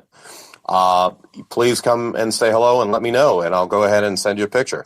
There it is. That is, that's... What's the name of that show again? What day again? What location? If we're just, very organically. It's going to be Friday, June 13th. If you're able to watch on IWTV at 7:30 Eastern, it will be live. The show is called Spin. If you watched the last Action event, you saw that Tim Bosby threw the Action World Championship down and replaced it. He's got a spinner belt. So I was like, well, this is the most obvious show title I've heard in a while. And it's going to be live on IWTV. It's going to be held in Tyrone, Georgia. So if you're in Georgia, we're about 20 minutes south of the Atlanta airport. We are on Facebook, Instagram, Blue Sky, and also whatever they're calling Twitter.com these days. Please type in Action Wrestling and follow us on any of those. And our shows are available on IWTV, which we have events that go up just about every month. And just like all good independents, we do sometimes struggle with production. But the in-ring is solid, and I'm super happy with our crew. I think there's a couple shows in the Southeast that are on our level and do great work. And I think we're right there with the best independents in the Southeast. And please watch. Okay, if I throw some other plugs in? Of course. Take it away. This is your time. Plug away. All right. You can also follow Segunda Caída on Twitter, and the Segunda Caída blog has so many different interesting match and show reviews, and it is very much in the vein of what Dean Rasmus didn't used to like. If you're interested in just seeing, hey, I want to see something wild that I wouldn't necessarily be thinking of, sometimes I'll go to Segunda Caída, and I ended up watching an absolutely interesting Sabu versus Chris Candido fan cam match from Revere, Massachusetts. Yeah, I think I think that's the exact same match that Joe recently did a watch along on our Patreon about it, because I think it's a relatively new. I don't know if it's a new match that popped up or just one that is making the waves now that Sabu passed away, but I think it's the same one. Let me see if it's the same one that he was talking about. All those fan cams were available, but they did, I'm old, so I got a lot of those things in VHS. Yeah. But it did recently become available for free on the whole event on YouTube. So it was one of those things that. Yeah. And to be perfectly honest, the best way to watch ECW is the untelevised fan cam shot shows for certain reasons. So you can definitely check out Segunda Caída. Eric Ritz, who runs the Segunda Caída Twitter, Eric Ritz is actually, I'm going to give him a very early plug, working on a book where he reviews every televised match from World Championship Wrestling in the year 1997, which is a dizzying and mind-boggling project. Every televised match. Because you're not just talking, 52 Nitros, cool. Yep. But it's not 52 Nitros. It's Saturday nights. It's pros. It's worldwides. And he's watching every single match, to my understanding, and doing a write-up on it. And my other partner, that's a crazy person. That is a crazy person. But He's crazy, but I also cannot wait to write it. I'm glad someone or read it because somebody my kind of crazy right there. I love it. I love 97 WCW. And also I love 97 WCW, not from the Nitros and stuff, but from the Worldwides and the pros and that sort of stuff. One of my favorite pastimes I tell people all the time is if I need to, if I want to watch wrestling and just kind of watch it off to the side or whatever, I'll go to Monsoon Classic, an all-time great YouTube channel, and I'll just pick out a year of WCW, but never, always like pro or worldwide, and I'll just hit shuffle on it. And a lot of times I'll end up with 97, worldwide or 97 pro because it's so weird. It's just so random. It's like Marty Jannetty versus Ultimo Dragon. You're like, sure, whatever. Sounds good.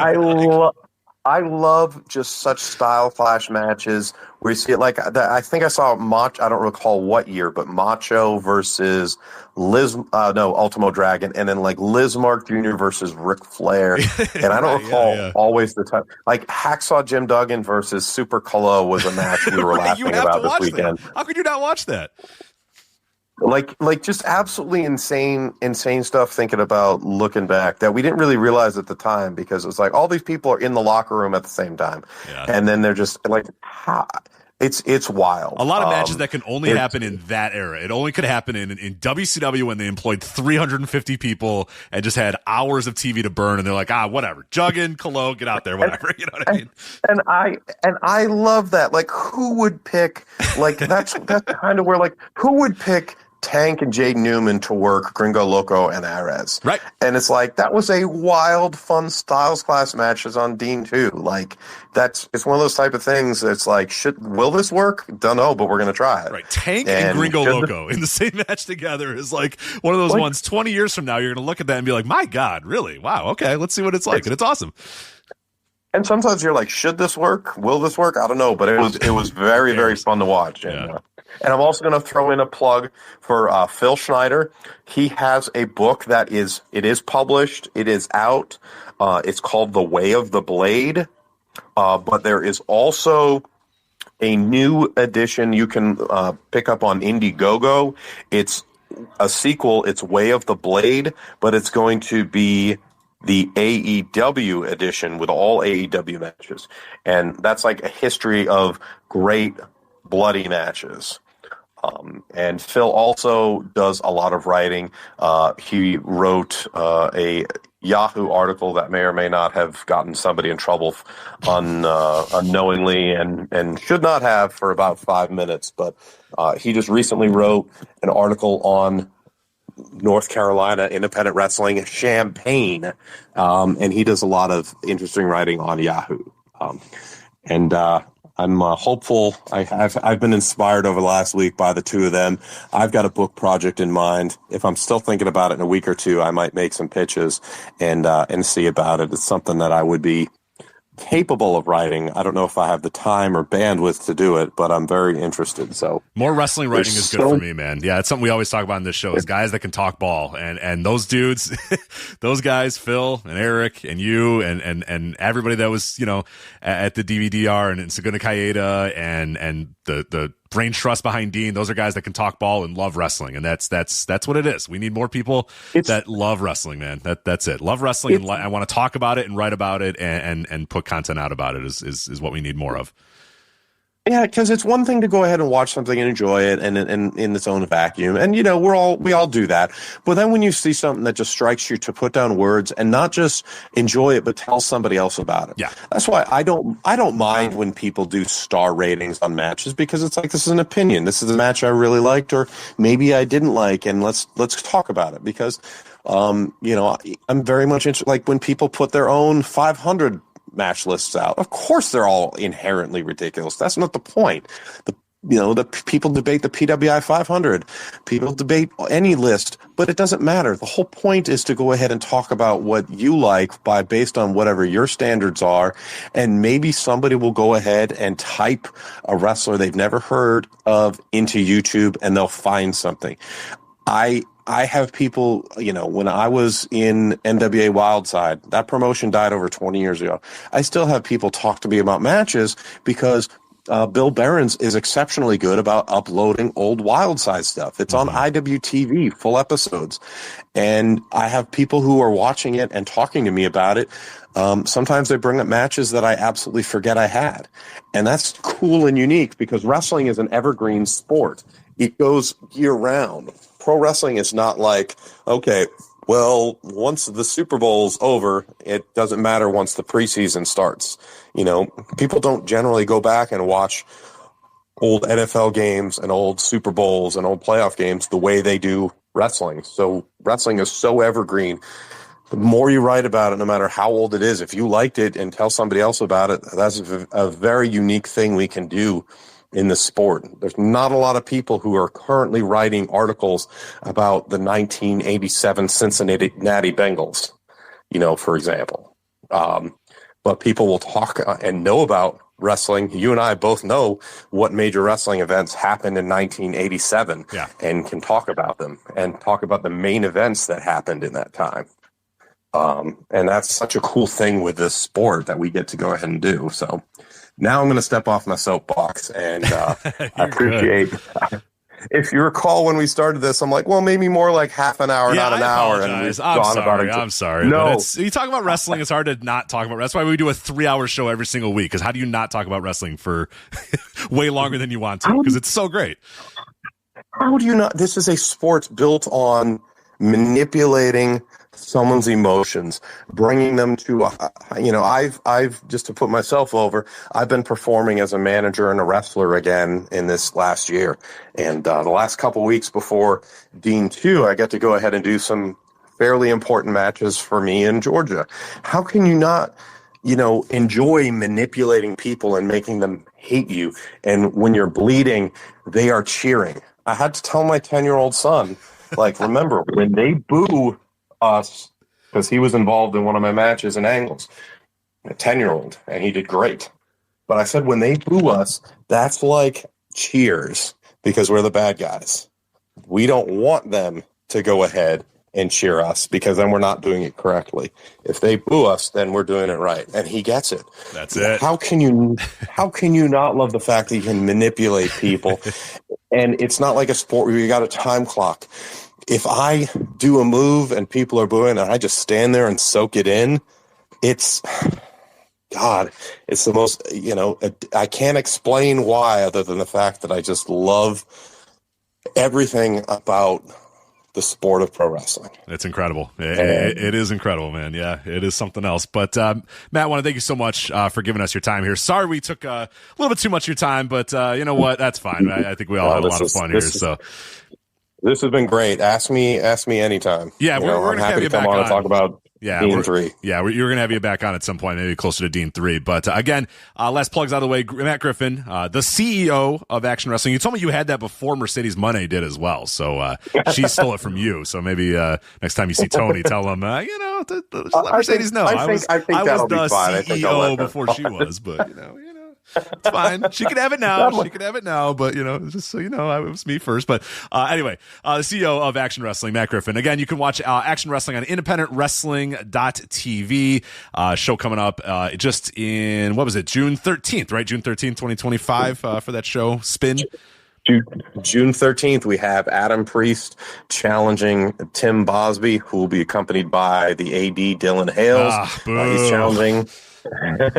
And if Priest wins, he'll become not just the first 2-time Action champion, but will actually be the first 3-time Action world champion.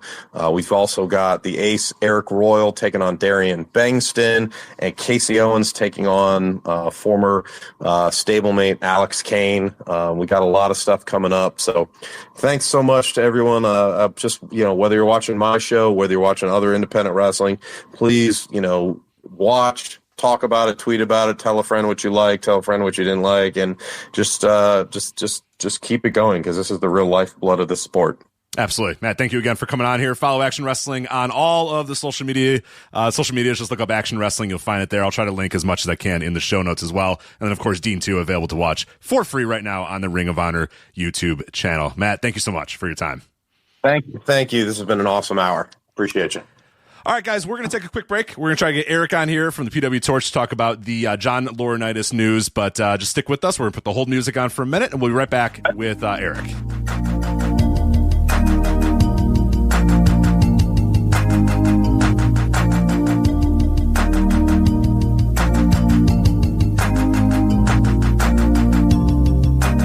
All right, we're back live here on the Flagship. Thank you so much to the CEO of Action Wrestling, Matt Griffin, for joining us. Great interview talking about the world of independent wrestling, promoting independent wrestling, and, of course, the Dean shows. But now we are going to bring on from PW Torch, Eric Kroll, because if you have not been following the news of the day, there's been a big update in the Janelle Grant lawsuit.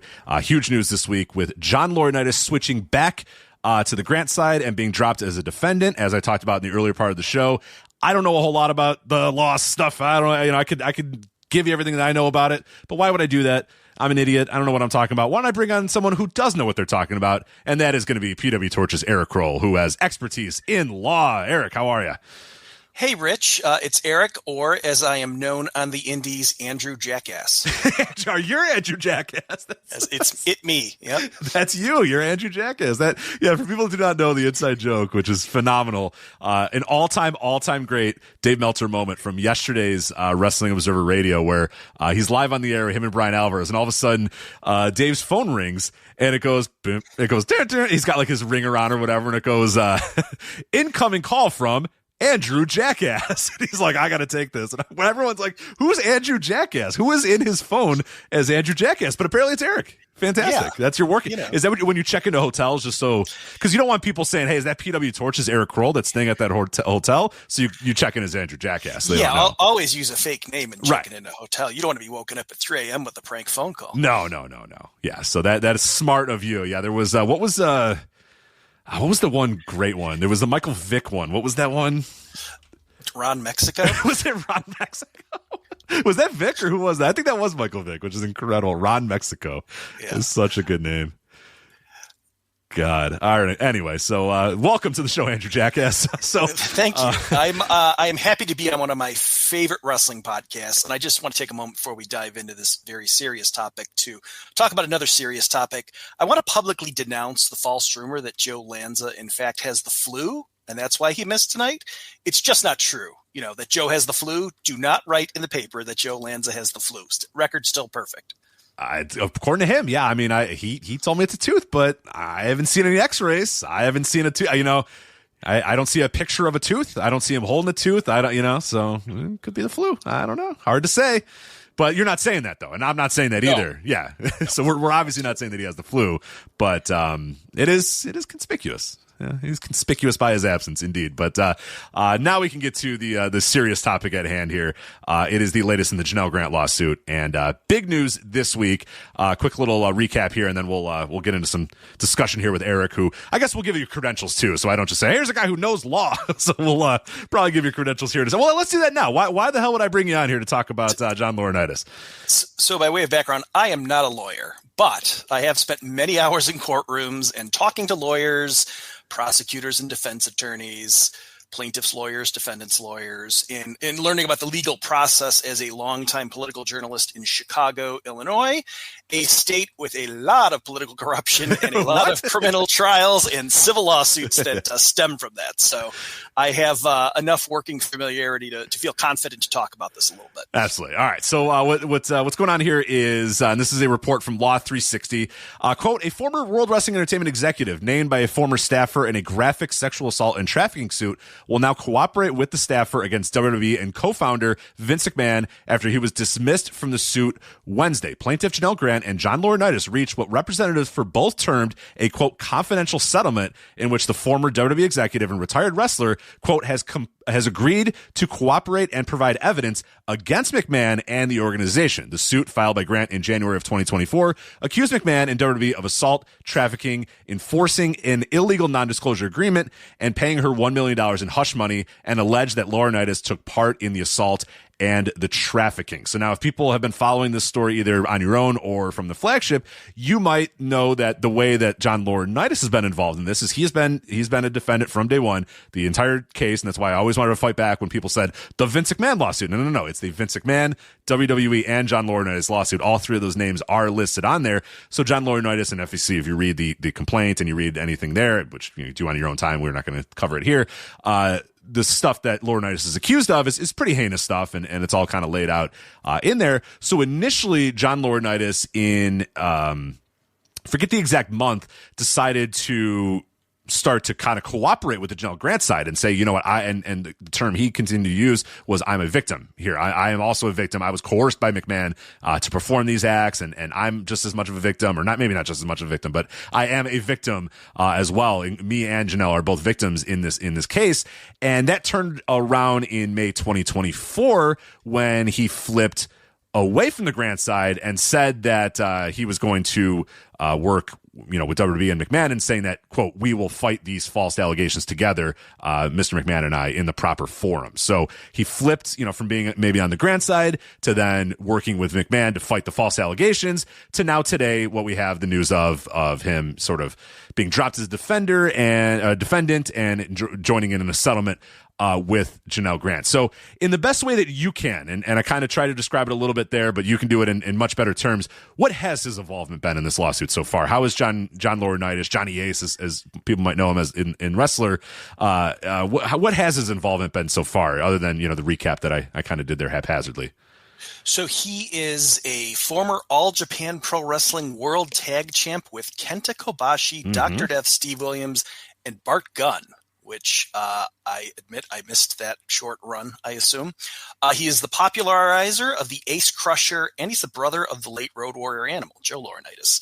And he has had a few heel face turns in this lawsuit. So when the lawsuit was filed in January 2024, his lawyer said that John Laurinaitis, too, was a victim of Vince, just like Janelle Grant, who herself had accused John Laurinaitis of victimizing her. But it was all Vince's fault. And then, as you noted, a few months later, the old WWE talent relations executive stood with Vince. How dare she? These allegations are scurrilous. So he's been all over the map, but he is a key in all this. So how does he figure into the lawsuit? In addition to being Janelle Grant in her lawsuit, claiming allegations that Laurinaitis, Vince passed her off to John Laurinaitis as part of the sex trafficking, and then she felt it was a condition of her employment to have sex with the guy. And a lot of those allegations are really graphic, and I don't think we need to repeat them. No, for those if you'd like to look them up, you can, but we will not do that here. Yeah. Don't want to re-traumatize anyone.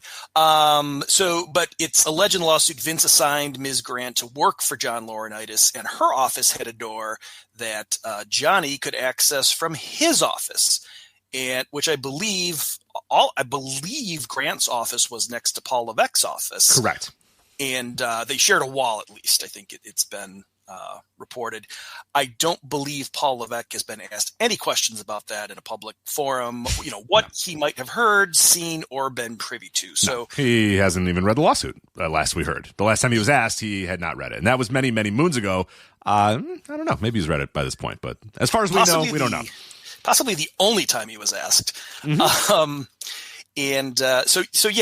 He is a key player with lots of information that could help or hurt either side. So that's John Laurinaitis' involvement so far. Now the big question that a lot of people have is, okay, why the initial turn sort of made sense. He was listed as a defendant, but the idea is, let's go on the defense of, well, I was forced by Mr. McMahon to do this. I was an employee just like Janelle Grant was, and my employment hinged on doing these things, and he encouraged me so to keep my job. So it kind of all made sense when he decided to do that first flip. Now, I don't think anybody sees John Laurinaitis as like a good guy in this in any way, shape, or form, and I don't know that regardless of what happened or what occurred, he still is alleged to have done some absolutely heinous things to this woman. But the idea was, I was also sort of forced to do these things. It was against my will. It was parts of my employment. All that sort of stuff was the initial turn. So I think a lot of people said, okay, I don't like the guy. I don't think he's a good guy in this situation, but we can also see how, he may have been pressured into doing these things as well. And then the other flip in May of 2024 where, okay, now, no, I'm not a victim. I was, it actually, these are false allegations, and now I'm on the McMahon side. What changed from May 2024 to today now, in late May 2025, where now he has decided to get out of this suit, and effectively with the settlement, which we'll talk about here in a little bit, he is no longer listed as a defendant. It is now going to be Vince McMahon and WWE, but John Laurinaitis no longer considered a defendant. Do I have that correct with as far as how the settlement is written out? Yeah, so he's you see, if you've ever seen a lawsuit filed, his name was on there at first, and now it is erased. Okay, so he is off. So, yeah, if you look at the lawsuit now, his name is gone. So that's so why would he want to get out now? So for starters, he doesn't have to spend money fighting this lawsuit anymore, right? He's out of it, at least in terms of having to pay a lawyer to file a bunch of motions. High-end attorneys charge many hundreds of dollars an hour, and every time they're working on their case, they're billing you, and that adds up quickly. So the former dynamic dude, Mr. Laurinaitis, is likely a millionaire from his time as a WWE executive, but he is closer to you and I and most of the listeners than he is Vince McMahon, a literal billionaire with endless resources. There's just no comparison. So whatever nest egg he might have had, you go through it pretty quickly fighting a civil lawsuit. Secondly, I think him tapping out now is a strong sign that his attorney thinks this lawsuit isn't going to arbitration. And so he's getting out while he can, and getting out earlier means he's not sitting at the defendant table when and if a jury is seated. So why did Grant include Laurinaitis in this lawsuit to begin with? I was talking with a lawyer friend who's familiar with the case, and they said that, a couple of possibilities. She wanted to punish him for his involvement in the alleged sex trafficking abuse, right? She's a victim in this case, according to her lawsuit. Or she included him because she knew he had a lot of information, and she wanted to pressure him to join her side and help provide testimony or information that could boost her case against Vince McMahon and WWE. And that is exactly what Grant's attorneys say John Laurinaitis will provide them, and is working and cooperating with them on in this lawsuit. So she knew she was never going to get any real money from John Laurinaitis. The deep pockets in this case obviously are WWE and Vince. So he was always a potential ally. If she's trying to get Laurinaitis on her side, I mean, his attorney, I assume, knew that this was always a possibility and probably advised his client from jump, hey, so you can always you go one of two ways in this case. You can sidle up to Uncle Vince, or you can team up with Janelle Grant to bolster her case. And so, what's his calculation? So I will have to pay less money on legal fees, and maybe if he had to pay damages to Janelle Grant, right? If there's a settlement. Mm-hmm. Or a jury verdict, if it ever got to trial, that could cost him even more money than he had to pay for attorneys, versus what do I get by staying loyal to Vince? Is Vince going to pay my legal fees, right? What is Vince going to get me a job after this is all over? What can I get? And so we now know what choice he made.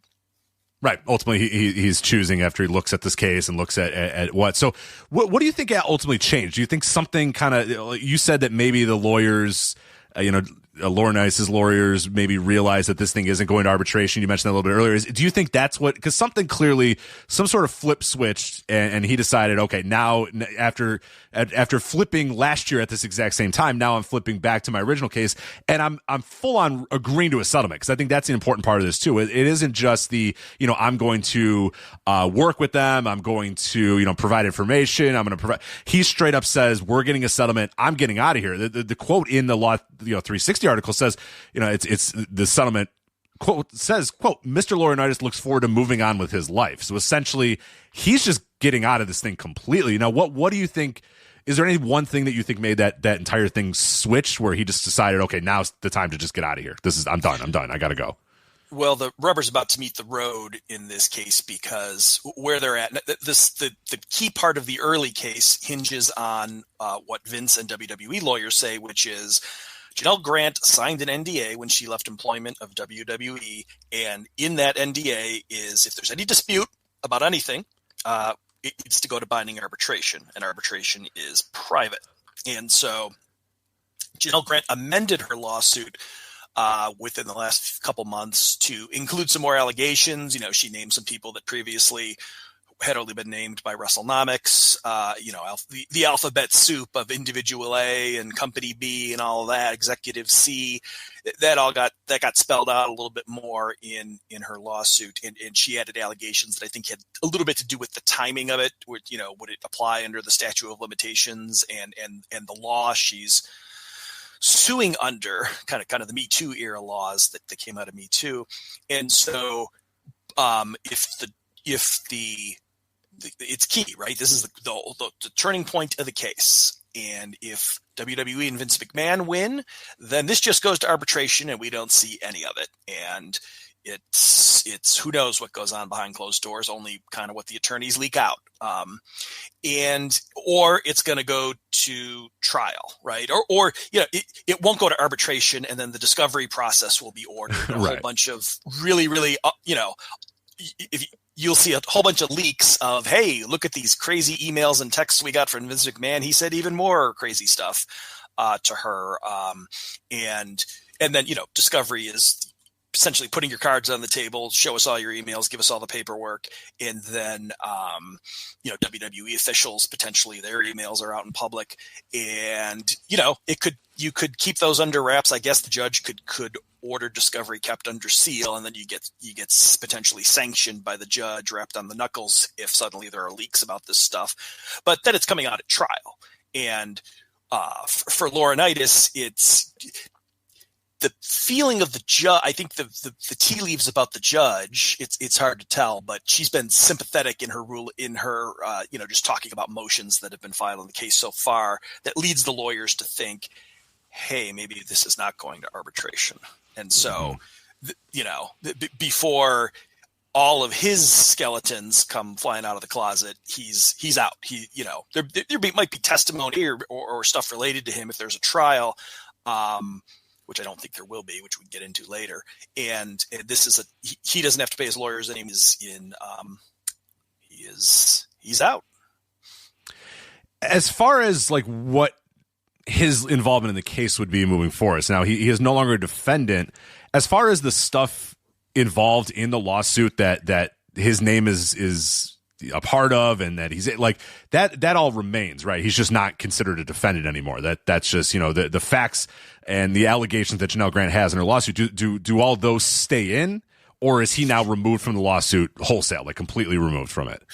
No, the allegations against him stay in. He's just not, party to the damages if there are any. Yeah, and that's what I figured. I just wanted to make sure if the agreement was like, okay, you're out of here altogether. But no, it because it goes hand in hand. I mean, you can't. A lot of the aspects of the trafficking part of this lawsuit, some of the really awful parts of this lawsuit, and there's many of them. Trust me, there are many awful parts of this lawsuit. But you need the Laurinaitis stuff. That's kind of why I asked, because I think you need the idea of Vince all but trafficking, the allegations of trafficking her to to Laurinaitis, moving her over to that job or whatever, are all important for her case. So that's all I was making sure, is that all of the complaints involved with Laurinaitis do remain, because I think they're important to the case in total. But yeah, he's just not considered a defendant anymore. So the McMahon side of this, Jessica Rosenberg, who was representing McMahon, they had a statement. She had a statement out of her firm that says the settlement, quote, doesn't alter the facts of this case in any way. Vince McMahon never mistreated Janelle Grant. No matter how many press releases her team issues, the truth remains unchanged. So that's how they're sort of handling this situation with Janelle Grant and John Laurinaitis flipping back. So let's say hypothetically this does go to some sort of trial or something. What kind of witness would a John Laurinaitis make? I just talked about right there with some of the big and some of the salacious, some of the most salacious, some of the most damning things in the lawsuit are the interactions that McMahon had with Janelle Grant towards John Laurinaitis, and moving her to being John Laurinaitis' assistant, moving the office and giving John Laurinaitis a separate door to her office or whatever. I mean, those are some of the most damning things. So do you think that if this came to a point where Laurinaitis is put on the witness stand, do you think he would make a pretty great witness, or do you think that there's also a possibility of him, maybe not fully wanting to bury Vince, or I don't know, what do you think of where John Laurinaitis would get if it ever got to that point? Yeah, so Grant's attorneys say he's cooperating and providing evidence, and so that's usually the thing if it's a criminal trial, which this is not. This is just a civil lawsuit. No criminal charges here. But usually you hear that like when it's a mob case and they get the lower level mob guy to turn on the capo, right? Yeah, right. He's cooperating with federal authorities. I mean, it's just an interesting word. I guess I would want to know, what does John Laurinaitis have on his phone? What texts and voicemails and emails and pictures from Vince or other folks in WWE does he have that he could provide to Janelle Grant? Conversely, maybe he's got something on his phone that is not as flattering for Grant's case, and so that might be the highest best value, but that's speculative because we don't know that he's got anything on his phone. Right. Odds are he does based on the allegations in the lawsuit, but who knows? So given all of the flip flops he's done so far that you talked about at the outset, WWE's attorneys and Vince's attorneys would slice and dice him on the stand, right? If he could be called by either side, I suppose, probably more likely, either side could call him. And if Janelle Grant doesn't, because she doesn't think he'd make a good witness, then Vince's people would call him because they think he could be an exculpatory witness that helps Vince. So, if you're an attorney, we've all seen cross-examinations in a courtroom, and it would be, what did you mean when you said these allegations were baseless and you would stand with Vince? That doesn't square with what you're saying now. Right. And so jurors, or if you're sitting in the jury box, and I don't know if she's asked for a jury trial or a judge bench trial, but let's just say it's a jury. A jury's undoubtedly going to view, Mr. Laurinaitis as a sleazeball at best, and a sex trafficker and sexual assaulter, or worse. And so that's not necessarily good for Grant's case because he could be viewed as an unreliable witness by the jury. However, if that's all Grant had was John Laurinaitis, she might be sunk, but that ain't all she's got, right? You'd have Janelle Grant potentially testifying about what happened to her. You got to relive that trauma, and you got to face a cross-examination where the defense will try and tear you down. But you also might have, remember Vince, before this lawsuit came out, Wall Street Journal reported about a stack of NDA settlements for sexual misconduct that Vince had. And so it's unclear to me, I'm not a lawyer, I don't know what the precedent is, case law, whether these NDAs would be allowed as evidence. I suppose a judge could find that these NDAs are so damning they would be prejudicial, not allow a jury to consider the facts of this case, in a fair fashion because, geez, look at this guy's, this is fool me once, and then fool me 9 times or whatever it is, however many NDAs. It was 12, wasn't it? I want to say the number was 12 or something like that, but it was a lot. And I know Ann Callis, who obviously Janelle Grant's attorney, has been saying that she wants those NDAs, null and void and opened up because I think it only, to her, obviously, of course, it helps Janelle Grant's case to say, okay, here are other women that have been involved and here's other things that he did. And now we see that it's very similar. It's a path. It's a common thing that was going on. It wasn't a one-time thing. And clearly, Janelle Grant, she, if you think she's lying and then all these other women are lying too, and they're all the same, so it's clear why they want those NDAs open. But yeah, I'd be very curious if that ever would get to that point, because that would really be more than anything, really the smoking gun. I think the 7 or 12 or whatever it was opened up and revealed would, of course, not be maybe great. There's people that sign those NDAs that probably maybe don't want their name out there and don't want to be involved in this case. But for, Janelle Grant and Ann Callis, that might be the biggest thing that they have there is saying, okay, look, it was clearly a pattern of behavior from McMahon, and here's the evidence of it. Yeah, and Vince's attorneys and WWE's attorneys as well, they would be sure to try and block the NDA, of course. NDAs as evidence, right? But if there are allowed, you'd potentially have the NDAs, the Grant testimony and Johnny's testimony versus potentially Vince McMahon's testimony himself. That is not a winning hand for Vince. Anytime Vince has been grilled on anything ever, it doesn't go well usually. Yeah. I mean, would you even put Vince on the stand at his age? I mean, is he 80, late 70s? If you're his legal team, I mean, that Netflix documentary and those interviews were a few years ago. That was old. He just doesn't have great recall of much. No. That's why Paul Heyman was 5 feet away from him every single time, during that entire show, basically filling in McMahon on the gaps that McMahon didn't know. I mean, they right. When you had your affair with Sable, Paul Heyman, kayfabe, right?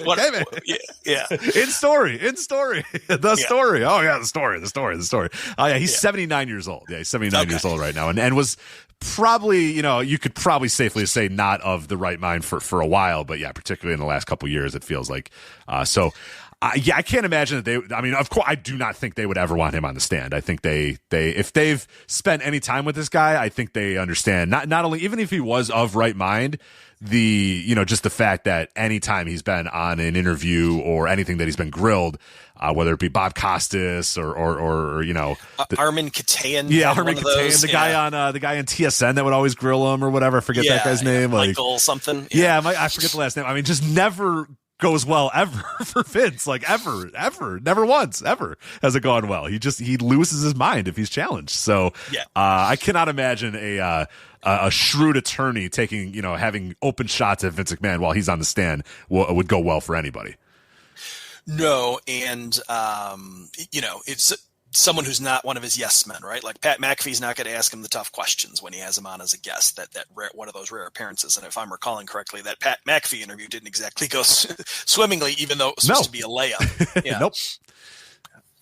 Yeah, that's I forgot about that one. That was what a weird time in this world. But so what's kind of the next steps now, Eric, in your mind? Like where do you think we go from here with this lawsuit?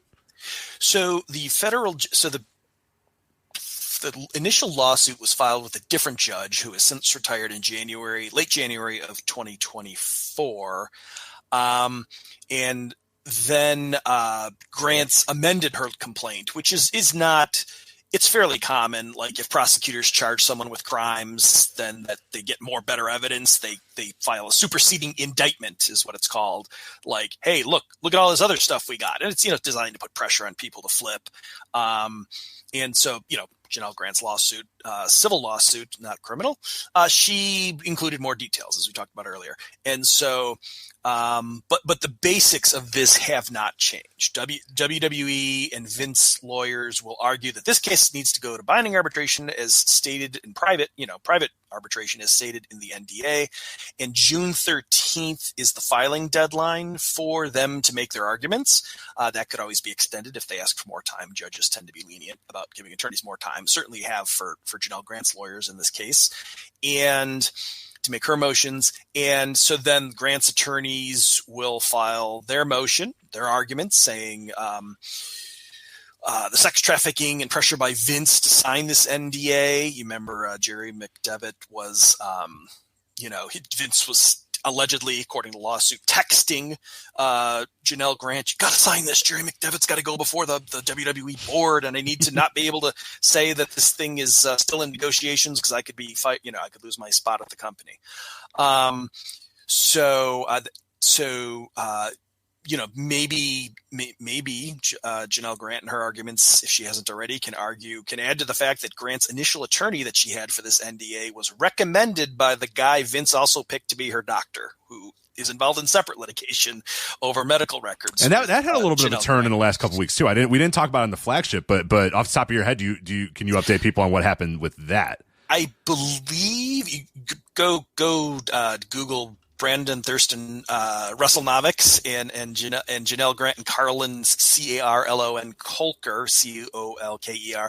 I believe Colker is saying wanted to have the thing thrown out, saying he'd already turned over all the medical records of whatever he was injecting her with or giving her in pill form, and her attorneys argued, no, you haven't. And I think the case is just continuing. So here's the exact headline. A Connecticut State court judge denied Mr. Carlin Colker's motion to dismiss the petition filed by former WWE employee Janelle Grant. So essentially, he said, I'm good, get me out of this. And they said, nope, you're still involved in this. So he is not out. He did not get to dismiss the petition. Yeah, and so this should go to arbitration. No, it shouldn't because of Vince's pressure. These arguments have mostly already been made with the initial version of the lawsuit, I think. So it'll just be kind of pro forma, and then their judge may allow for other arguments or motions and responses. the usual spate of filings in any legal proceeding where each side gets their say. And then U.S. federal judge in Connecticut, Sarah F. Russell, will rule on whether this thing is public in the form of a trial, which will be a media circus, or send it to private arbitration where we won't know near as much.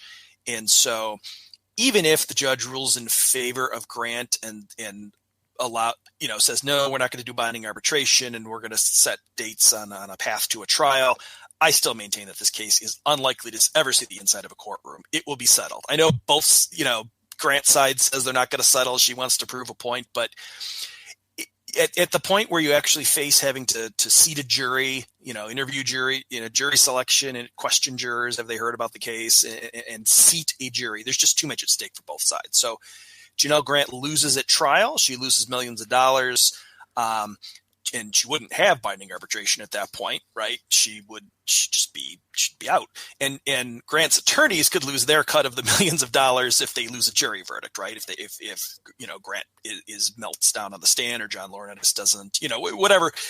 The unknowns, lawyers do not like unknowns. And so for WWE, of course, there's the risk of more bad headlines. Important. I know Rich and Joe have done a good job burning in the fact that this is a WWE lawsuit. And there's the risk of more bad headlines, and you never know how many zeros a jury is going to tack on to the end of a favorable verdict, right? They could get so mad at these horrific allegations, and the testimony would just be, all of it's redacted. You can't print any of it in a family website, right? Just horrible stuff that they'd be litigating, talking about.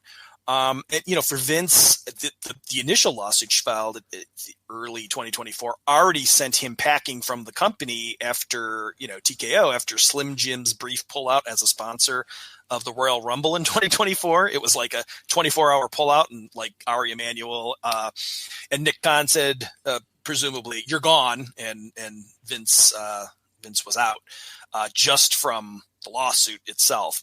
And I know the Vince camp, their initial statements, maybe it was just to Dave Meltzer of the Observer, maybe they put out a public statement, I can't remember, but were this vehement Vince wants to clear his name and restore his legacy. And so of course the only way to do that is at a trial where everything gets out aired publicly. But as is usually the case, watch what they do, not what they say.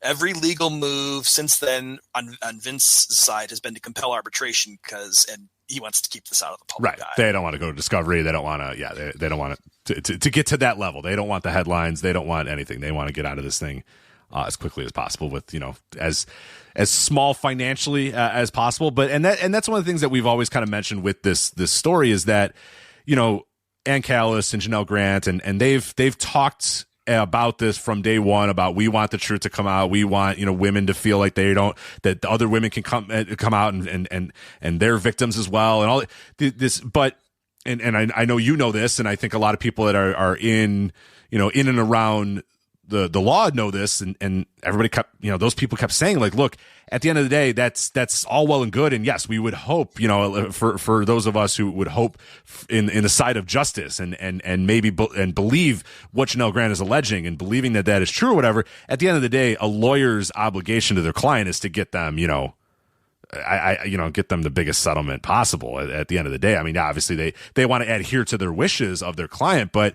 if a gigantic settlement comes to their table, it's really hard for them to say, nope, screw it, rip that thing up. Let's go to court. I mean, that would be awesome. I think that would be a very, a very powerful move by Callis and Grant and all them. But in your mind, like what would the percent chance that you'd put that on? Like the fact that if a big giant settlement came and they said, nope, we're good, we're going to go to court, let's do this. Like what would you put that percentage at?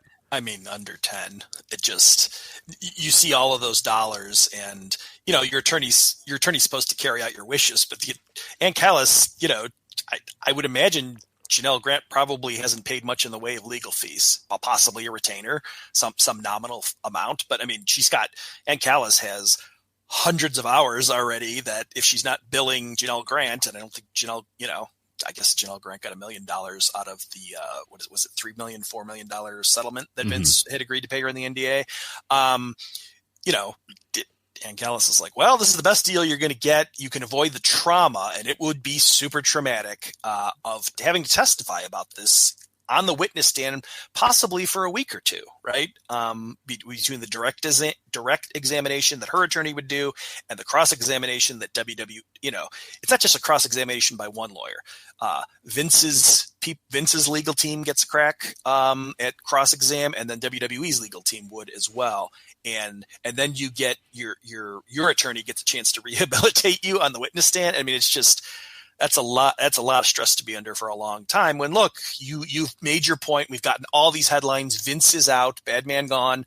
And you can have your cake and eat it too here. You won on all fronts. And, for WWE and it's about risk management, right? What is our risk? And what do we know about TKO when it comes to risk when a lot of money is on the line? With the UFC lawsuit, they settled that. They came to an agreement for north of $300 million with the fighters from the older fighters, yeah. And then the judge said, "No, come on, you're not giving them enough." And then they added a few, tens of millions of dollars to the pot, and the fighters were like, "Please, please, please, accept the settlement. Don't let this go to trial. We don't want to end up with nothing." And the judge approved it, right? But you do that, you settle it because it could have been. The verdict should have been, triple damages, right? And whatever the verdict was. So my guess would be just, if you're a publicly traded company, you don't want a month of several weeks, 6 weeks, whatever it would be, of a constant drumbeat of headlines and just the TMZ, this would get in the atmosphere and it would be all people would think about WWE. Yeah, and names that are currently there too, because that's the other thing that people need to remember, that it's Vince McMahon and it's for WWE, they well, Vince isn't around anymore, who cares? But no, there's you read through the contents of the lawsuit, and when people get to that defense and get on that stand or whatever, there's a lot of names we mentioned earlier. Paul Levesque shared a wall, like. He might be. Do you really want the head of creative and the public face of the company these days, Paul Levesque, to be brought up in this trial, or worse yet, brought to the stand? Do you want Nick Khan brought up in this trial and brought up to the stand? Do you want Ari Emanuel brought up? I mean, you don't want. They don't want that. So WWE, from their side, like, I could see Vince being Vince saying, "Oh, God damn it, we're going to go out there, we're going to fight or whatever." But I could absolutely buy the WWE. Working with Vince's attorney saying, look, let's give her a figure that is just so astronomical she can't say no, and let's move on with this. You can continue living your life outside of this company. We're never going to rehire you again. You're never going to be working at this company ever again. But our reputations, at least somewhat, are saved here a bit. Now, as much as you can save Vince McMahon's reputation at this point, but I can only imagine that, and I'm sure his attorneys know this too, that if he goes to that stand and goes to an actual trial, it's going to be much worse, and his reputation is going to be much worse. And then WWE, so many other names can get caught up in this tornado, because right now they've done good by really not being involved in this trial at all. It's the Vince McMahon lawsuit, it's Vince, but you bring that thing to trial and you start saying, well, hey, this person knew this and this person knew that and this person shared an office and this guy, because I mean, the people that have read this, I mean, most people that don't know anything and just know this as Janelle Grant versus Vince McMahon don't know that Janelle Grant mentions that Nick Khan mentions that he was aware of Janelle Grant. Don't mention that Paul Levesque shared a wall. That don't mention that Stephanie McMahon, knew about it in different things. Like, there's a lot of different names that are going to get drummed up that only the people that are really hardcore into this lawsuit know, that are involved in the complaint, that WWE does not want out, like you said, in the public, of saying, hey, Paul Levesque knew this, or Nick Khan knew this, or Stephanie McMahon may have done this. Like, they do not want that at all. So I know from WWE's side, they're going to try to give her as big of a fucking check as possible and just say, get out of here, please. Let's end this thing right now. Yeah, and there'll be 3 questions. All those WWE, potentially TKO. Well, I guess this mostly predates the TKO takeover. So WWE executives and former executives on the stand, they'll be asked 3 questions. What did you know? When did you know it? And why didn't you report it? Right. And none of that's going to come across well, especially with what I assume will be the mountain of information and emails that Janelle Grant's attorney and Callis and her team will get in the discovery process when you got to share all the relevant documents. And so, but all of this has to play out. I don't know how many months it will take before the judge makes a ruling on whether it goes to arbitration. The judge, I looked up her bio today. she does not have the type of bio that would indicate she would be pro-Vince. She was a federal public defender. Public defenders tend to be bleeding heart types who, I mean, as a lawyer, you can go get rich and work for like a big pharma or, a big company yeah. and you make a lot of money, or you could be a prosecutor and put the bad guys away, or you could be a public defender and make sure that the accused bad guys are to get a good defense and aren't just being picked on and steamrolled. And so that indicates to me she's probably more sympathetic to Janelle Grant than not, but who knows? But all of this has to play out. It's like cards, don't fold until you have to. Both sides want maximum leverage heading into any settlement negotiations, and for the Grant team, they want this not to go to arbitration. They will have max leverage that way, where obviously Vince and WWE want the leverage of arbitration. I guess it's also important to note WWE doesn't want bad headlines, but what's happened to WWE business during all of this? Did people tune out en masse and stop attending? No, Eric, they did not. They've embraced the company in a way that they haven't in quite some time. Yeah, and companies having its probably adjusted for inflation most lucrative run in its history. I haven't crunched the numbers to know if the Steve Austin Attitude Era did more. But you don't sell 18,000 tickets to big shows in arenas every day, right? So far they're Teflon, but a trial might finally start to chip away at that Teflon coating they seem to be wearing. Yeah, so that's the latest on that case. Appreciate you giving us some expertise here. Let's we got you for a couple more minutes here. Let's talk about something better. What do you want to talk about? We can't leave. I can't only bring you on here and have you talk about this horrific case. Is there something you want to talk about that's nice in the world of wrestling? Anything that you like? What's going on? I am for the torch. I before Wade pivoted to video on his podcasts. It's beyond me why you'd want to watch two people do video on a podcast. It's not me. Clearly yeah. It's not me as you're watching a image. I guess you monetize it, right? There's like ads you can sell off YouTube. Yeah. It's another revenue stream. So like I used to be a monthly contributor every 3 weeks, sometimes Dynamite post-show reviewer with Wade, who I've known since we were both teenagers, and Wade is not a teenager anymore. So to give you an idea of how much of an old fart I am, but, he went to video. I just, for my day job and, with AI coming, I just don't want a ton of video because, it's just not compatible. Creating fake videos and stuff that may sound paranoid, but everyone's going to know exactly what I'm talking about within 6 months, a year. Oh yeah. I saw something earlier today of like how some of these AI videos have gotten, and they're already getting like way better. There was a 6 second and 12-second thing that was just like, oh God, oh fuck, we're ruined. This is terrible. This is not good at all. But I'll still do audio with Wade from time to time. Like last week, we did nobody else in the world did an AEW pay-per-view, Double or Nothing preview. So we had to do one to fill in that void because there weren't 50 of them out there. That kind of thing. I mean, I love that pay-per-view. I know you talked about it on Instant Reaction Live, and we don't want to relitigate that. You got to pay $10 to get that good stuff from Joe and Rich, and it was a good post show, but. Man, I was so hyped after. I'm a big Hangman Page fan. I am Hangman sicko, as Lanza would. I'm a big fan of the Farmer, as Lanza would Farmer Steve. You're a big fan of Farmer Steve, I guess, right? Or Equestrian. I think he calls him Equestrian Steve. I forget. Yeah, but anyway. Yeah, I am just. So I am not anxious. I am not a millennial, and I am not a cowboy. I can guarantee people that. Yeah. But I'm Gen X cynic, and I have loved Hangman Page since his G1. His one and only G1 run. I think it would have been 2018, right? Because AEW started in 2019, and so I just love that guy. I'm like, holy cow, this guy's going to be the next star. I remember the Young Bucks. At the time when AEW was starting, did an interview. I think it was ESPN saying, Hangman Page, our friend Steve, he is a franchise. He's a corner piece to build around. And it started off kind of rocky, with that Jericho match that I'm sure we were both there for at All In 2019 to determine the first AEW champion.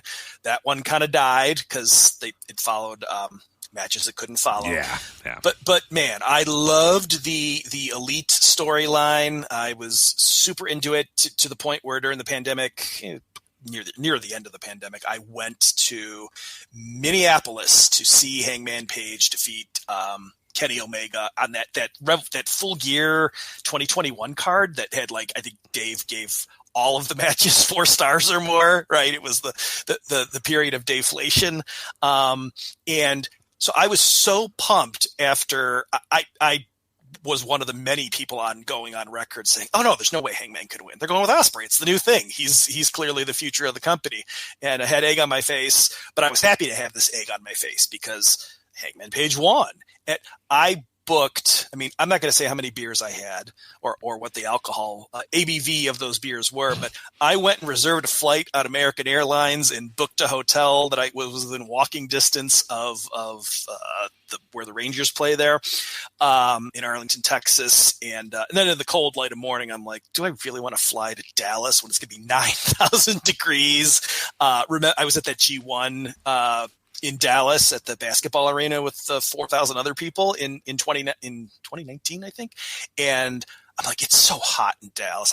I'm going to go by myself. I couldn't find anyone to go with me. So I'm like, I canceled the flight and the hotel I had booked. So. Oh, just going to be watching at home like a schlub?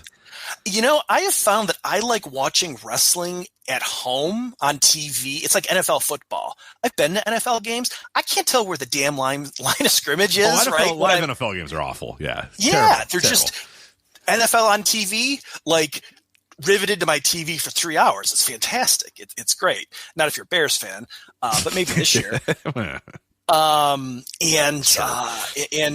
like, you know, I went to, I was in the arena like you were for that Hangman Page, Will Ospreay versus the Callis family tag team match on May 14th on Dynamite to preview. And it was a good match in the building, but like, it was an amazing match when I got home. So it's like, you know, the AEW is going to do 6 shows at the Aragon Ballroom up on the far north side of the city. It's hard to get. The acoustics in that building are terrible. Like everybody sounds muffled. I saw Bob Mould and Smashing Pumpkins there back in the day. Couldn't make out any of the songs. It's just all muddy. It's just bad acoustics. Like, do I really want to go to? There's 6 shows. We're not getting a pay-per-view, which sucks. No one is crying for Chicago now. Yeah, God, when could Chicago finally get a big-time AEW show? It's ridiculous. Yeah. We haven't had one in 2 weeks, 3 weeks now at this point. Come on. We are the heels, not the baby faces in this right, in this scenario. But you know, and look, you just had you've had one at you had the New Japan show at Wintrust the last 2 years. You arena downtown. You just were out in Hoffman Estates with Dynamite. You're getting six shows, 3 Dynamites, 3 Collisions. I may not go to any of them. Do you plan to? Did you buy the 6-pack? No. See, my issue is getting out there is tough. Yeah, for people that don't know about Chicago traffic and all that sort of stuff, you can be in the Chicago area, but getting to if you're on one side of the city trying to get to the other side of the city during rush hour to try to get to a show at 7 p.m. is like just awful. Yeah, trying to go from work to that show at 7 is going to be awful. It's just going to be absolutely ridiculous, let alone going from my house to the Aragon Ballroom would be even more ridiculous. I'm looking at best, an hour and 20 minutes to an hour and a half to drive from my house to the Aragon Ballroom. So yeah, I don't think I'm going to make it out for one of those. I might try to go from work one of the days just to see what it's like, just because it will be a unique atmosphere. But yeah, I don't foresee it. Not necessarily because I don't like going to live wrestling shows. It's just like, do I really want to spend 2.5 hours in my car to try to go to a live wrestling show? That's, probably not. I'm probably just going to go home. I'm too tired these days. Yeah, normally I would feel compelled to go because I'm like, well, I got to file a report for Wade, and then I got to send the results to Dave. And I'm like, frantically in the Voices of Wrestling Discord, I don't know that much about CMLL, or I'm not, I know who Mystico is. I know who Atlantis Jr. is, but like Cavernero, but Hechicero, but like, I don't know who these partners are. And so I'm taking long distance blurry pictures with an iPhone, putting it in the chat. Hey, who is this? So I can correctly identify, hoping that no one's going to troll me. Right. I normally feel obligated to, but like, I don't think they might all be live, or Collision would be taped. And I got to tell you, attending a Collision taping is kind of brutal. I mean, how long did you stay on May 14th for the Collision taping? So here is the side. I did not go to that show for. Oh, I thought you did. Okay. I planned on going, but it was one of those things where I got home and I was like, I don't want to leave home, because I was going to come home from work and get all my normal stuff, and then I was going to say, all right, so I'm going to the show. And I got home and I sat down and I was just like, I'm not getting up. I'm too old. I've gotten too old. It's going to wrestling shows after work is very difficult. So I've especially doing the things, it's tough. Weekend shows, a Saturday, a pay-per-view, I'll get myself out there. But some of the week show, and like you said, the last time I went, I always go to the Dynamite tapings right before the Thanksgiving holiday. Those are always fun, but those are arduous. Like, the last couple times we've stayed for everything. We've stayed for Ring of Honor. We've stayed for Collision. We've done it all. And it's just like, my God, it's like day before Thanksgiving. It's like 11:15 and I'm watching, some Ring of Honor match. I'm like, what am I doing? Yes. What is this? Like, I just think, like, what the fuck? Why am I still here? It's, Yeah. As a former journalist, I'm thumbing it out in a Gmail draft for Wade, right? And to send to Dave, because he's going to do a podcast that night. And it's like, there's like 500 people left in this building. Yeah. It's all dead. What is the point here? I feel like an idiot. Because, you look around and you're like, there's not many people left. Why am I here? Like, what am I doing? Like, they must look at this guy. They're like, look at that fucking loser who's just going to sit and watch. I'm like, I have things to do. So, no, it's great. I do still love wrestling a lot. It's just, sometimes for me, it's all these big pay-per-views and big shows. But I'll go to a couple Dynamites here and there. I'm going to try to get to one of those Aragon shows just because I think it's going to be a unique enough venue. But, yeah, it's Lee Connell in the chat room says, wow, this is a tough listen for a guy living in Saskatoon. Yeah, it's like you and I bitching about, there's another AEW show in my town. Oh, bruh. Did AEW make it to Toontown for any of their Canadian swings? I don't think so. I don't think Saskatoon. Winnipeg might have been the closest they got. Yeah, I don't even know if they went to Winnipeg, but sorry, Lee. But here's two guys with too many AEW shows in their town. Yeah, right. I have 6 AEW shows. Right, I can't go to all 6. It's ridiculous. So, that's great. But Double or Nothing was a fantastic show. So I'm glad you enjoyed it. And anything else, Eric, before we let you go? So plug or get out of the way? No plugs for me, but I'll take my plug time and encourage you, if you are listening to this on the free feed. You're going to plug me? Become a Voices of Wrestling Patreon member. I am on the $10 tier, so I'm one of the sickos. But even for $5, you get Joe Lanza's excellent Dynamite review that I always look forward to, usually on my train ride home on Thursdays. And I think, Rich, is your excellent Tour of the Territories series on the $5 tier? You are correct, Eric. That is on the $5 tier. Thank you. And I would be remiss in closing if I didn't plug Wade Keller at pwtorch.com. He's got a journalism background like I do, been doing it for forever. Go VIP with Wade. I do for the Fix with Todd Martin, which the Voices of Wrestling and the Fix with Todd Martin, my 2 favorite wrestling podcasts, and you can't make me pick a favorite child. I love them both. I look forward to them both.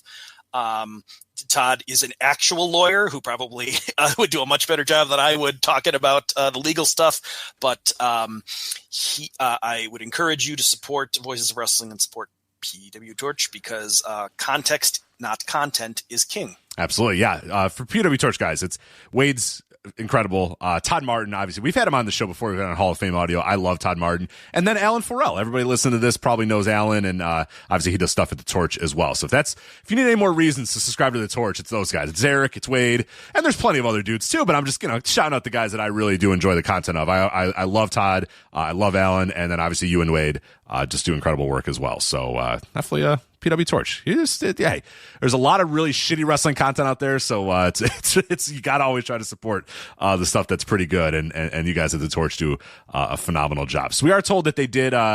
Let's see, did they make it to Swerve and Nick Wayne? Where did they? Oh, they did wrestle in Saskatoon in 2023. They wrestled AEW Dynamite number 197. They went to the SaskTel Center in Saskatoon, Saskatchewan. So congratulations to the fine folks in Saskatoon. They got some wrestling for them. So they got a Canadian Football League team and in an AEW stop once. Right. One time, right. Yeah, I don't think they clearly the SaskTel Center wasn't packed for AEW. Now, what else was on the show? Swerve, Nick Wayne, Adam Cole and MJF versus Big Bill and Brian Cage in a blind eliminator tag tournament semifinal. Ruby Soho and Sky Blue in a Owen Hart women's semifinal match. Chris Jericho versus Commander.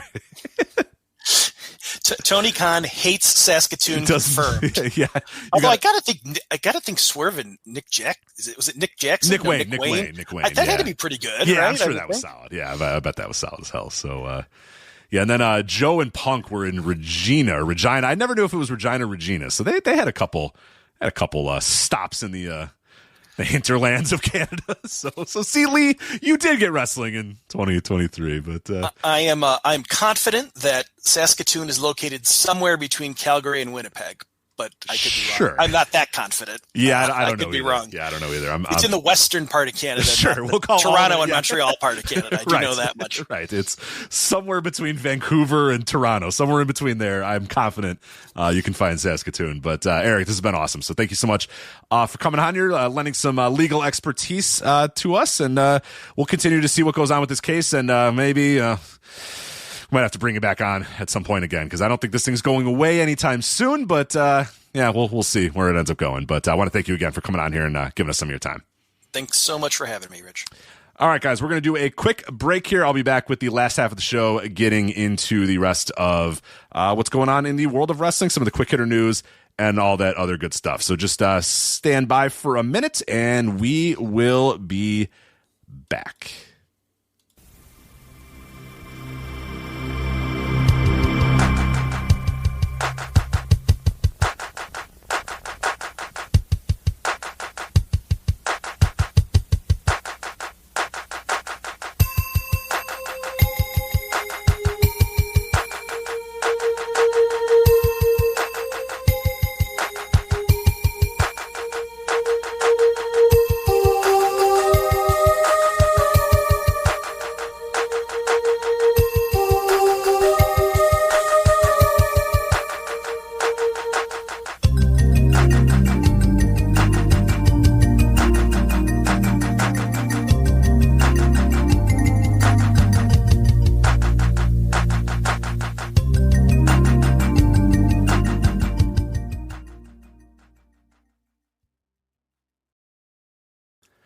All right, we're back here live on the Flagship. Just Rich now. Thank you to both of our guests, the CEO of Action Wrestling, Matt Griffin, for a great conversation about booking the Dean shows, the career of a wrestling booker and a wrestling owner and an independent wrestler. I definitely want to bring him on again. I have many more questions to ask about putting together a professional wrestling show and booking it out and running a company and all that entails with that. But that was a great conversation with Matt, and then an unbelievable great conversation there with Eric talking about the Janelle Grant case, John Laurinaitis, where he stands with the case, and then a little bit about us being the most spoiled brat wrestling fans ever in Chicago, where we're just inundated with great wrestling all the time, so much so that we're like, you gonna drive to that show? Nah, it's an hour, I'll be tired. It's just so many shows in Chicago, not enough time for our old bones. But thank you so much to Eric for coming on here, and we'll definitely have him on again at some point again once we get some new updates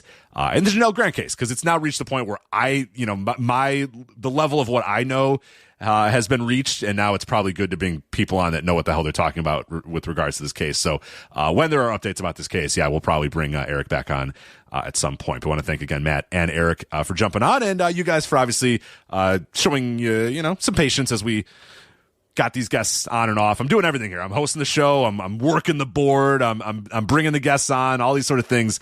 It's tough to tackle it all, but hopefully it's going pretty smooth for you guys. But let's do our last quick hitter news topics, and we'll review Saturday night's main event as well, and then get you guys out of here for the rest of your night. So I talked about the Aro Lucha story, which is just incredible. I wanted to at least talk about who was on these, just to give you an idea of how long ago it was when these guys ran a show. So as I mentioned, they cite in an email to their quote unquote stakeholders, or what was the exact term they used? Let me get the exact term that they used. I think it was shareholders, that because Rey Mysterio left early on our evolution, which was 2017, and the recent acquisition of Lucha Libre AAA worldwide by WWE, our operations and market position are threatened. It's just incredible for a company that has not run a show since June 7th, 2018. June 7th, 2018. So long ago. It's I mean, you gotta hand it to him. I mean, that is the most carny thing. I mean, the number one song, looking this up, the Billboard Hot 100 I can't figure it out. What the heck here? What was the Billboard Top 100 for? I can't tell if this is today's Top 100 or I think this is definitely this definitely looks like the old. Right? I can't, you know what I mean? I guess what's interesting is a lot of this stuff is still pretty current. But no, I believe this is an old song. So the number one song when Aro Lucha last ran a show was Nice for What by Drake. Nice for What by Drake. Psycho by Post Malone was number 2. I Like It. Cardi B, Bad Bunny, and J Balvin. God's Plan. A lot of Drake on this top 100. Girls Like You, Maroon 5. And Cardi B. Lucid Dreams from Juice WRLD. Juice WRLD's not even alive anymore. That shows you how long ago this was. But anyway, that's a couple of those very, very old songs there. But to give you an idea of how long ago it was when they ran their last show. First off, by the way, I keep saying that Rey Mysterio left in 2017. I forgot. He was there until 2018. He's on this final show. So we lost Rey Mysterio early in our revolution or our evolution. It's just absolutely ridiculous. So he was in the main event of the last show, the most recent show, I should say, of Aro Lucha, which will also be their last show. Main event was Phoenix, Rey Mysterio, and Sammy Guevara versus Black Taurus, Shane Strickland, and Willie Max. So that's a lot of names, a lot of major league names at this point. Hell of a main event there. In your semi-main event, you have Jack Edwards defeating ACH, Darby Allin, and Puma King. You have a mixed tag team match, Mascarita Dorada and Thunder Rosa versus Demas 316 and Kylie Ray. Erez, Gringo Loco, and Lowrider. Austin Theory versus Septimo Dragon. And then Trey Miguel, Myron Reed, and Nate Wings. That's from the Nashville Fairgrounds, Nashville, Tennessee, June 17th, 2018. But just absolutely incredible. Incredible that they cite AEW or a AAA being purchased by WWE as the reason that they have to go away. Just the best. Dan V in the chat room says 2018 was a year people liked Adam Cole. Yes, that's how long ago it was. People earnestly enjoyed Adam Cole. But there you go. That's the Aro Lucha story. Just absolutely incredible story from those guys. A story that just emerged earlier today. Daisuke Sekimoto, big dude from Big Japan Pro Wrestling. Of course, Joe and I talk about how much we love Daisuke Sekimoto a lot of times on this show. So some scary news, and hopefully we get some new reports soon. That this morning during a match in Big Japan, he took a spinning DDT, landed on the top of his head, and couldn't stand up. And there's video out there if you really want to see it. I wouldn't recommend it. It's not like grotesque in any way, but you could just see him trying to stand up, him not being able to, then him kind of laying on the mat. The referees immediately realize this and run over and stop the match, and we get a stretcher out as quickly as possible, and he is taken out of the arena. So according to reports emerging out of Japan this morning, both CT and MRI scans showed no abnormalities, and there was no suspicion of damage to his spinal cord. So that is great news. So the CT and MRI scans so far, according to reports, showed no abnormalities and no suspicion of damage to his spinal cord.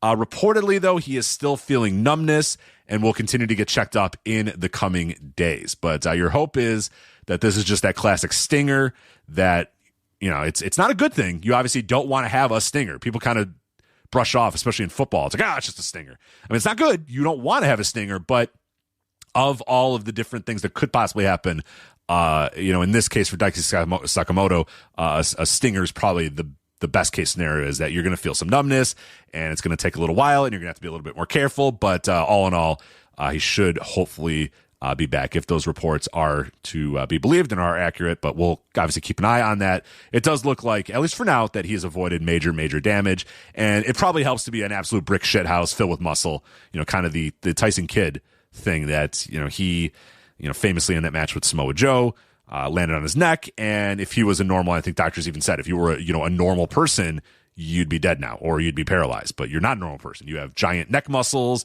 You're really strong, so you're okay. You're good. You're not going to ever be truly healthy again because you had, very bad damage to your neck, but you avoided absolute disaster by being, a muscular, large man. And it appears that maybe was the case with Sekimoto. So, of course, we'll keep an eye on that, and hopefully we'll have good updates for you guys by next week. But Daisuke Sekimoto out of Big Japan. So hopefully he's okay. Trick Williams, he is your new TNA World Champion. So we're not going to do a full show review, of course, of WWE Battleground, but I thought it was notable that in the main event of WWE Battleground, Trick Williams wins the title. Now, Impact is airing right now, so I don't know what was going on Impact, but Trick Williams was apparently going to be on the show and apparently is going to be in TNA for the time being, from time to time, moving forward as the TNA World Champion. Now, this is being seen as a couple different ways by some people. Some people are seeing this as, this is cool. This is great for Trick Williams. He's going to get exposure as, the TNA World Champion and that sort of stuff. But he was the NXT World Champion not that long ago. He was at the top of NXT, and NXT kind of has the high ground in this situation. So how do you not see it as a bit of a downgrade to be the TNA World Champion if in this case, we all assume and we all know, looking at how this thing has all gone down, that NXT has the high ground, WWE has the high ground over TNA in terms of, the hierarchy of this relationship. So it's just a little interesting to see this as a positive for Trick Williams. I don't know if I necessarily see it as a positive. I see it as maybe NXT is kind of not sure what to do with Trick Williams, and they're going to try him out here in TNA. Now, everybody kind of assumes that he's going to lose this title to Santana, and I don't know when that is supposed to go down. That's what I've heard. People that are more in tune with TNA booking feel that he's probably going to drop that thing to Santana at some point. I forget when that match is going to happen. Is that happening tonight? I don't think that's happening tonight. I think it's happening on next Tuesdays. Yes, that's next. Okay. Next Tuesday's NXT is going to be Trick Williams versus Mike Santana for the TNA World Title. So it's possible that Trick Williams doesn't even emerge from that match as TNA World Champion. It was just this little thing to get the title off of Joe Hendry. But regardless, Trick Williams has the title. And is this a trial run for Trick? Is this, let's see how he does in this atmosphere. Let's see what he does with this idea. What does he do with the story? Or is it just a quick little story we're going to tell? Who knows? Who knows what they're going to do with it? But one thing that I think is going to be important regarding Trick Williams, and I think people need to know this about Trick Williams, is he's 31 years old. I think a lot of people assume Trick to be a lot younger because he started in NXT in 2021. He's 31 years old. He had a long football career, long college football career. He tried to make it go in the secondary football leagues, but that never quite worked for him. He tried to make it to the XFL. That didn't work for him. And then, of course, you move on to, he decides to get into wrestling, and this is where we're at. So he seems like he's younger. He seems like he would be younger, especially with Carmelo. It seemed like Carmelo was the polished professional wrestler, and Trick Williams was this young guy out of the WWE Performance Center that was ready to break out. And, Joe and I both saw a ton of potential in Trick Williams. He was the guy that we looked at and said, that's the guy right there. That's the guy you can do stuff with. But I think you can also address the fact that he's 31 and he's been at this for a number of years now, and it doesn't feel like he's improved a ton. It doesn't feel like he's taken that next step. And I do wonder if this is a bit more of a test in not necessarily the positive way. Some people see this as a positive test of, it's, them, saying that they believe in Trick, so they're going to put him in the spot. I also think that there's a possibility they see Trick as a guy who has stalled out and has stagnated a little bit and maybe, isn't improving or progressing at the level that they want him to.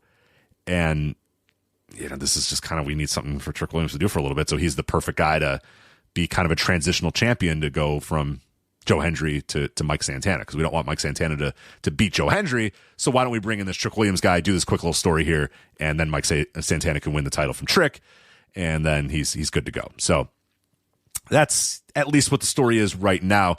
Now, regarding Joe Hendry, and this is what I really wanted to talk about, because I think Trick largely, he's not holding this title for months on end. Like, let's be honest. He's not going to hold this thing forever. He's not going to be a regular TNA roster member for months on end. That would be pretty wild if they did that. I'm guessing that that's not going to be the case.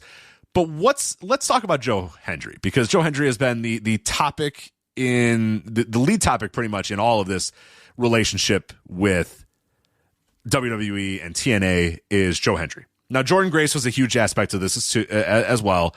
She does the Royal Rumble a couple years ago, has a great run in that Royal Rumble. Everybody knows, okay, they're going to sign her the second they can, right? Like, that's clearly what's going to happen here is the second that she's available, they're going to sign her. And what happened was the second she was available, they signed her. And everybody knew that, and everybody kind of had that idea that she was kind of playing out the clock and playing out the strings in TNA, and then they were going to pick her up. And that's exactly what happened. She does the Royal Rumble. She gets over. They push her well. And there we go. And away we go. And now she's, a regular roster member on NXT and presumably the main roster sometime pretty soon. Joe Hendry's a little different in my mind, because the history of Joe Hendry in WWE starts with him appearing at a couple of NXT shows here and there. They try him out in a battle royal on NXT. They try him out in a couple of tag matches. He teams with Trick Williams. He faces Joe Coffey at Great American Bash. He wins the number one contendership for the NXT title against Pete Dunne and Wes Lee. He, at No Mercy, challenges Ethan Page for the NXT title. Obviously, special referee was Trick Williams for that match, too. So they've obviously linked Trick Williams and Joe Hendry a lot as well. And that's kind of the trial run that they did in the summer of 2024 for Joe Hendry to kind of figure out what he was made of and what would sort of happen moving forward. And then you go to the Royal Rumble. And he's a part of the Royal Rumble. And here's where things start changing, because now he's a part of main roster WWE stuff, not just NXT, main roster WWE stuff. And he appears at the Royal Rumble and gets a gigantic pop, and everybody thinks, oh man, we know, say his name, he appears, and da-da-da-da, he's going to get a massive pop, and it's going to be over like crazy, and everyone's waiting for it, and we knew it was going to happen, then it happens, and it was a massive pop. He comes out number 15, big time pop, it goes nuts, the arena goes crazy, everything goes, and okay. This was essentially the main roster debut for Joe Hendry. They're going to look back at this moment. This will be one of those moments that they'll look back at Joe Hendry. This is when he appears on the main roster for the first time. And make no question. Just let me lay this out here. He's going to be in WWE.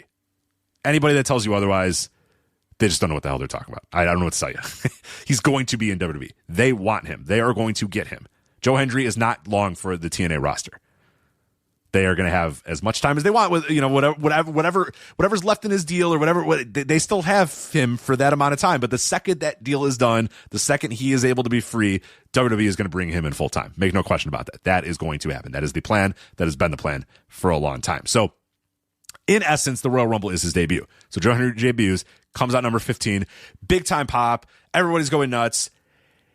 And then as we talked about in Instant Reaction Live, what was interesting is, unlike Jordynne Grace, when they debuted her in the Women's Royal Rumble 2 years ago, I think it was, and she did great. She was in for a while. She eliminated a bunch of people. She was pushed as a top commodity immediately, right out of the gates, even as a non-roster member. It was obvious this is somebody to look at for the future.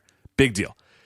Joe Hendry comes out in the Royal Rumble, comes in number 15, lasts 3 minutes and 35 seconds, eliminates nobody, and Roman Reigns tosses his ass out of there. That's how they told Joe Hendry's story in the Royal Rumble. Is he's in, here's the pop, here's the entrance, he comes to the ring, 3 minutes, get the fuck out of there, eliminates nobody. Okay? So that was his debut at the Royal Rumble, comes in, 3 minutes, out, eliminates nobody. We all know what happened at WrestleMania. And there are some people that will lie to you and tell you, it's exposure. Make no question. This was not a good way to present a guy. Is to have him come out in 3 minutes and get absolutely clowned by Randy Orton. Okay?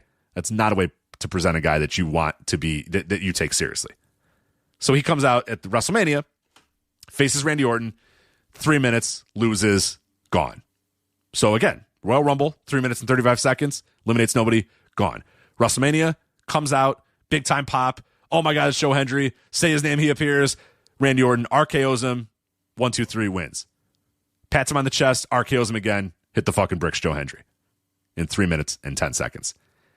And now we go to WWE Battleground 2025, which again is a TNA show, or an NXT show, I should say. TNA World Title match, Trick Williams defeats Joe Hendry. 15 minutes, wins the title. So in essence, if we go onto the aside, WWE wants us to think of these NXT shows as WWE shows, so we'll do it. We'll do what they want. We'll call it WWE. Here's Joe Hendry's entire WWE career up to this point, May of 2025. Royal Rumble, 3 minutes and 35 seconds, 0 eliminations, eliminated by Roman Reigns. WrestleMania Sunday, 3 minutes and 10 seconds, destroyed by Randy Orton, and then clowned at the end of the match again by getting destroyed once again by Randy Orton. And then now here at WWE Battleground, 15 minutes, loses his title to Trick Williams. I don't know, guys. I don't know if that's really, a lot of people are, to them, it's enough that Joe Hendry exists in the WWE universe. I don't know. I think this is not the way that I would push a guy that I'm going to bring in. Not a guy that I think is going to be someone that I want to really do anything with. And I think that's maybe where we get to the crux of the issue is some people see WWE hiring Joe Hendry and it being similar to how TNA has treated Joe Hendry, where organically he's gotten over and he reached the pinnacle of that company. He absolutely did. No doubt about it. He got himself over. He reached the pinnacle of the company. He was a TNA World Champion. He was arguably the biggest star in TNA right now. I would say the Hardys and a couple other guys have more stakes for it, but if you want to call Joe Hendry the top star in TNA, fine. I wouldn't disagree with you. I don't think, if you think that that's going to be anywhere, if you think Joe Hendry is going to ascend that way in WWE, I think you're sorely, sorely mistaken. I think they see, and they've shown what they see in this guy, is here's a guy who comes out, has a funny entrance, and it's an entrance that's over, and the fans like to sing along and clap. But this dude can't go, is not a great worker, isn't that good of a talker either. He's an entrance and a gimmick, and when we hire him, he's going to be an entrance and he's going to be a gimmick, and that's going to be the extent of it. And my evidence is, look at how they treated him against Randy Orton. Look at how they treated him in the Royal Rumble. Look how they treated Jordan Grace. Look at the way they've booked him every single time they've had him. I think, and that they're probably not wrong. Because if I was WWE, that's probably how I would use Joe Hendry as well. Guy's got a great entrance song, got a great gimmick, people like clapping, but there's not much more to it. Again, in the chat room, people point out that again, in a singles match against Ethan Page for the NXT title, he lost. So they clearly see him at that level, a level beyond even. I'm mentioning Randy Orton and Roman Reigns who were just dogging this guy and sending him packing. They even thought Ethan Page should have beat him. Now, I didn't think Joe Hendry should have won the NXT title, but it just shows you again the booking patterns that they've done. Is with Joe Hendry, they clearly have slotted him in a certain role, and I don't think that's necessarily the worst role. But it's just very interesting to see where the Joe Hendry thing has gone and where it's going to go as people continue to say, well, he's exposure and WrestleMania moments and this sort of stuff. And it's like, okay, we can keep saying those words, but to the WWE audience and to the audience at large, like, this guy is going to look like a geek eventually. And that's kind of, again, I think that's what they're going to use him as. So anybody sort of thinking that Joe Hendry is going to be anywhere near what he was in TNA in WWE, again, I think you're going to be very, very sorely mistaken. But we'll see. But that's the latest on the TNA World Championship scene. A few other stories here. No, actually, we're done. I think we done it all. We did Trick Williams. We did Aro Lucha, Daisuke Sekimoto, NXT running, gosh darn, the worst possible luck. We're running the 2300 arena right before AEW is. Oh, darn it. Can't believe it. So let's go to Saturday night's main event. We'll end this show with a review of Saturday night's main event, the most recent Saturday night's main event. You can watch it on demand, obviously, on Peacock, but it aired on NBC Live. Before I bury the show, which was fucking brutal, and I can't wait to tell you how terrible it was, this was the best rated Saturday night's main event since the relaunch of the series. So 1.96 million viewers in average. At a 0.54 in the 18 to 49 demo. This, of course, does not include whatever viewership was on Peacock as well. So that's a huge, huge number. Just to give you an idea, from the January show, that's a 32% rise in the average viewers and a 61% rise in the 18 to 49 demo from that January show. The show ranked second among all Saturday programming in the demo, behind only the Thunder T-Wolves game, which had 5.26 million average viewers and a 1.46 in the demo. So it obviously did quite well. Now, you can probably attribute that to John Cena. You can probably attribute that to CM Punk. Those guys were both on this Saturday night's main event show. With that said, regardless of their presence, this show was not good, and it is getting destroyed on Cage Match and other review websites. Right now on Cage Match, it has a 3.74 rating, and again, very well deserved, because this was a bad show. These Saturday night's main events, we did an instant reaction live for the first one because we wanted to see, okay, what are you guys going to do with this? Is this going to be something worth our time? Is this going to be a show that we, should keep an eye on and watch and cover live? No. As we're finding out, no. We absolutely do not need to cover these live or present them as anything that is on the level of a normal.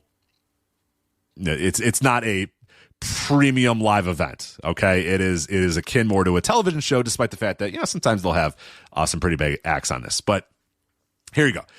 So the show started off with Braun Breaker and Seth Rollins versus CM Punk and Sami Zayn.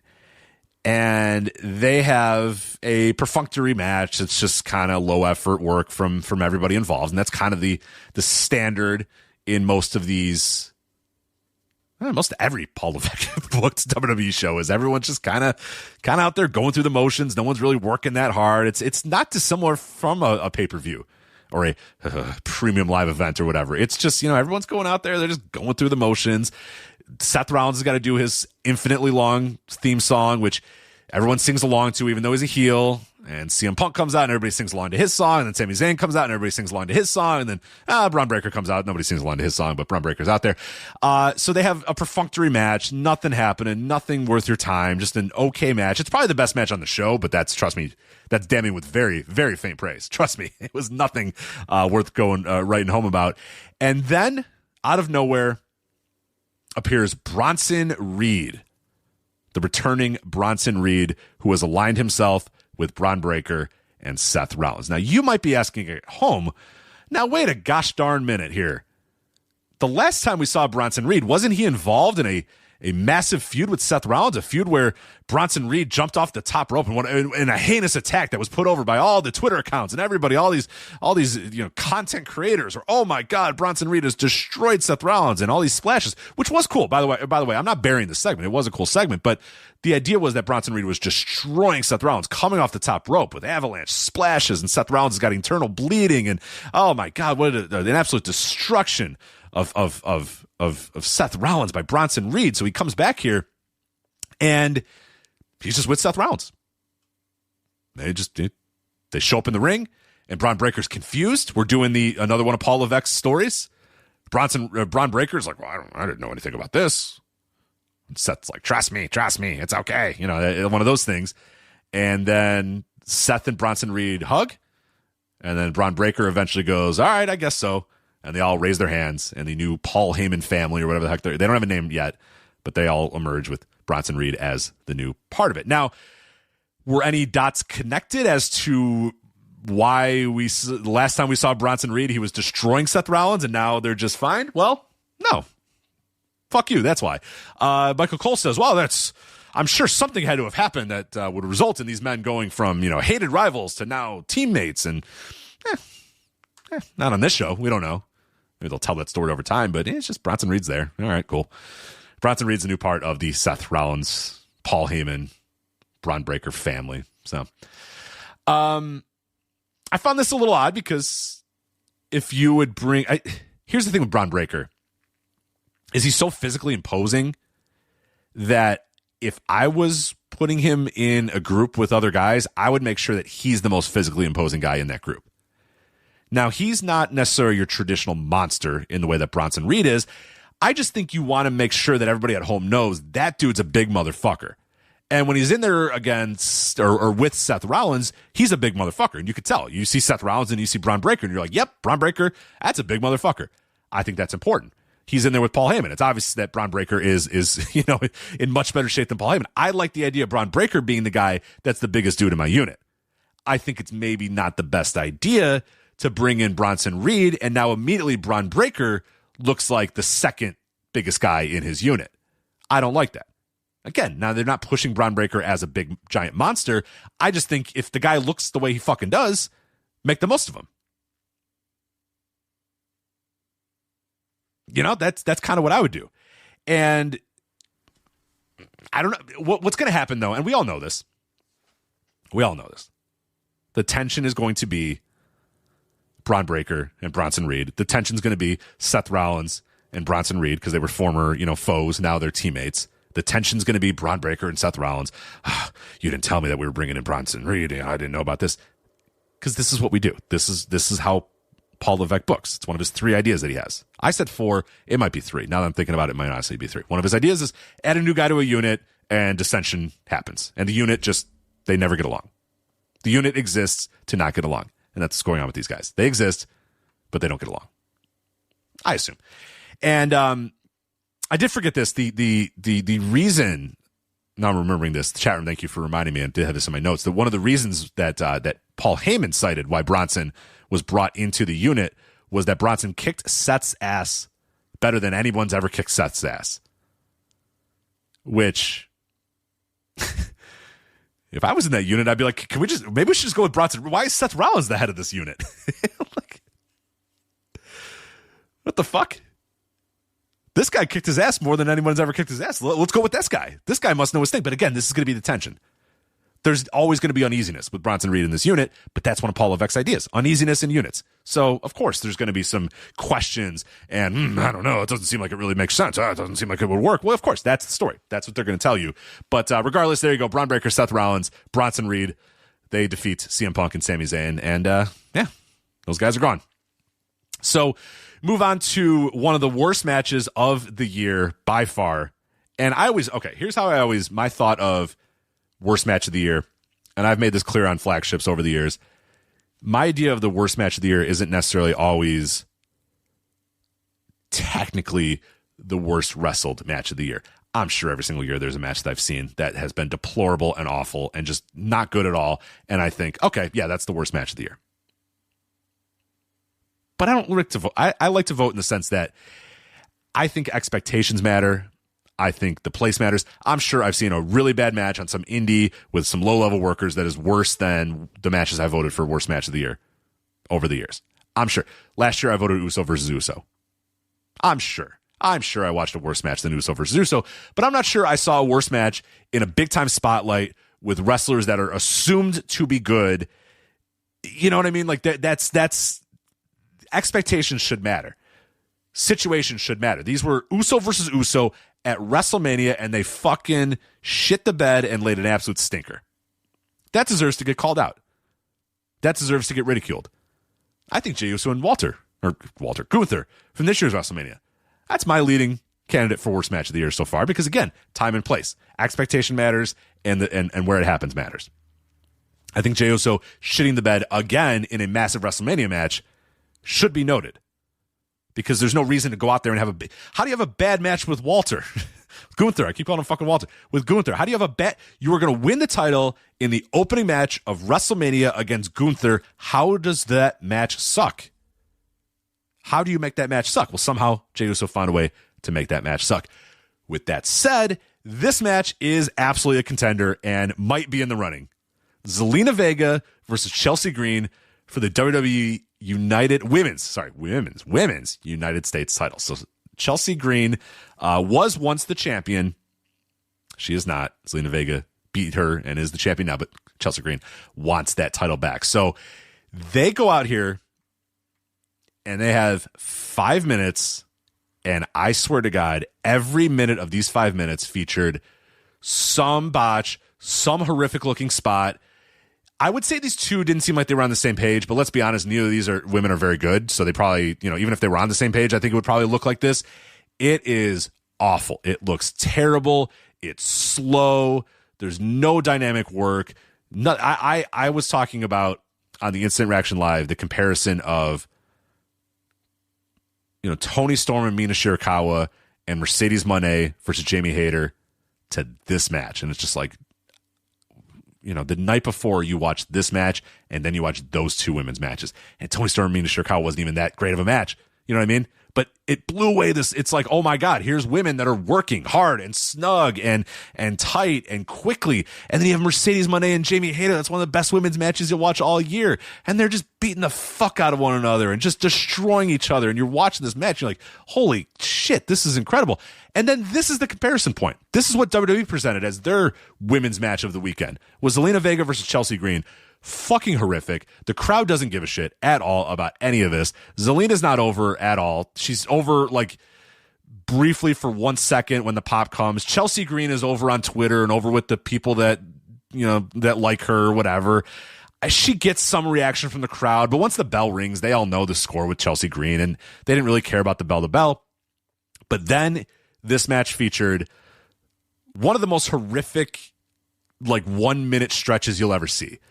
So they're 4 minutes in, nothing is happening. It's bad. It's boring. It's mundane. Who cares? So Zelina Vega does a move, and she stands up and she goes, come on, the classic babyface. I need you. I want you fans. And these poor fans are like, you can tell they all look around. They're like, we should probably cheer a little bit, right? We should probably do something. So Zelina doesn't move. Chelsea is dangling in the ropes. The idea here is that the 619 is coming. Her childhood idol, Michael Cole screams. Her childhood idol is Rey Mysterio Jr. So Zelina goes, come on. The fans are like, yeah, fine. All right, come on. Let's cheer for a little bit. So, 1,000 people in this audience go, yeah, hit her with the 619. So Zelina goes to hit the 619. She doesn't hit a 619. She gets caught up in the ropes. Her feet are dangling. She's bouncing. It doesn't look good at all. The crowd goes, everybody that said, all right, fine, we'll cheer for you, automatically just starts going, thinking, God damn it, why do we cheer for that? So she's dangling in these ropes, and now she realizes, oh, I fucked up. The 619's not working. I got to try to make sure I still, make contact. And, Michael Cole and Pat McAfee are trying to cover for her. Wow, she didn't quite get all that, but she's still trying to work.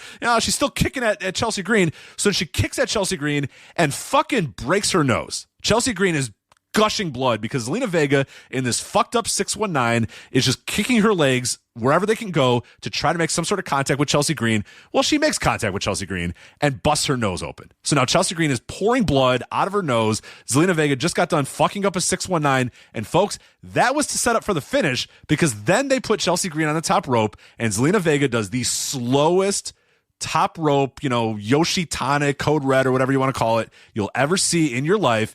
It takes 5 minutes, and somehow this match is only 5 minutes, but I thought this move took about 5 minutes to happen. Slowly, Zelina sets up, puts her leg over Chelsea's body, puts her, Chelsea's head into Zelina's legs, and then slowly turns over. Chelsea hits the mat, and you're like, well, she didn't get all that one.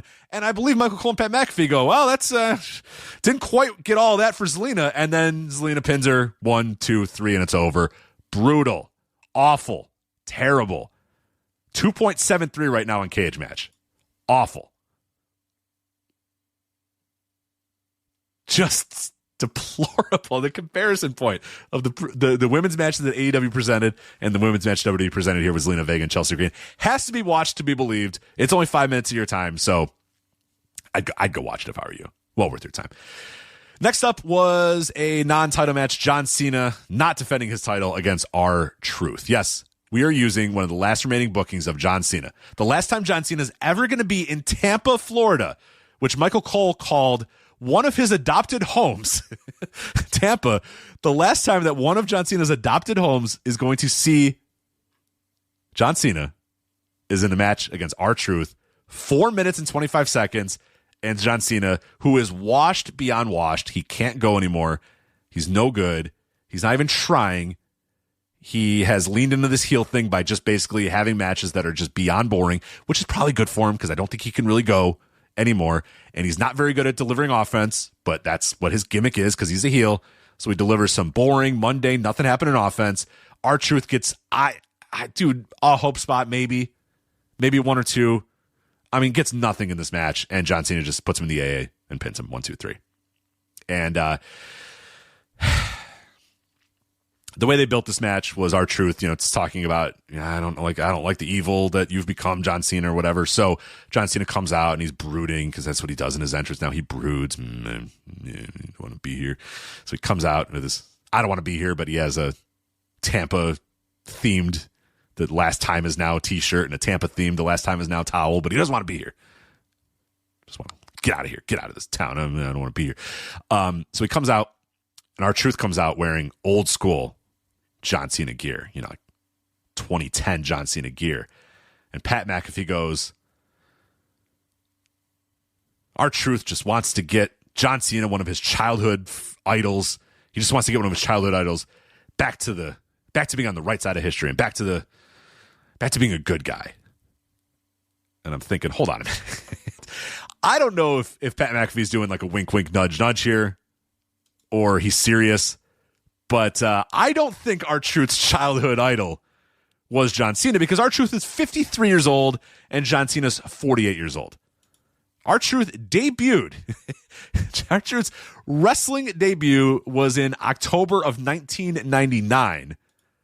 John Cena's pro wrestling debut was in November of 1999. So I don't know. And Kate Quick was on WWE television already by like September of 2000, or it was like September, October of 2000. He was already on WWF television, and John Cena, of course, wouldn't make it until 2002, right? He would make it. So again, I don't know if I was just not picking up on Pat McAfee's sarcasm or the wink, wink, nudge, nudge, or any of that sort of stuff. But that's kind of, they've done that gimmick too with R-Truth, where he's an idiot. But the way that Pat McAfee, he said it very earnestly, which was just dumb as well. So I don't know. That's kind of what they did. I just find it ridiculous. But I know that's what R-Truth does, and that's kind of his ridiculous gimmick, is that he's an idiot, and he's a dumbass because one time he said Green Bay when he meant to say Milwaukee, or said Milwaukee when he meant to say Green Bay. I forget, but he's portrayed as an idiot. But the problem is they're earnestly telling you that this is his childhood idol or whatever. I just found that kind of goofy. Especially if it's the last time, just fucking come out here and say that R-Truth is, just be serious. I mean, if we're doing this John Cena heel turn, and we're trying to pretend that this John Cena heel turn is something serious, don't have this fucking goofball out here coming out in John Cena gear and talking about how he's a childhood idol and stuff. You know what? Have Ron Killings come out, not even R-Truth, and go, dude, you and I have been down this road a bunch of times. Like, what the fuck's wrong with you, man? This is the last time anyone's going to see you. What the fuck's wrong with you? Like, that could have been good. You know what I mean? That would have been really good.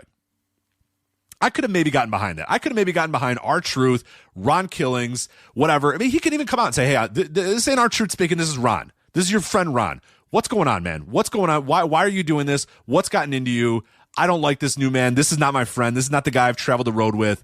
Like, I don't even recognize you anymore. But no, it's WWE. So he's got to come out in the t-shirt, and he's an idiot because he said the wrong town once, and he doesn't know where he is. And they show him backstage, and he before the show, and he's going the wrong way. And then this hallway. Oh yeah, that's the hallway I'm supposed to go down. I was going the wrong way. Ha ha ha ha.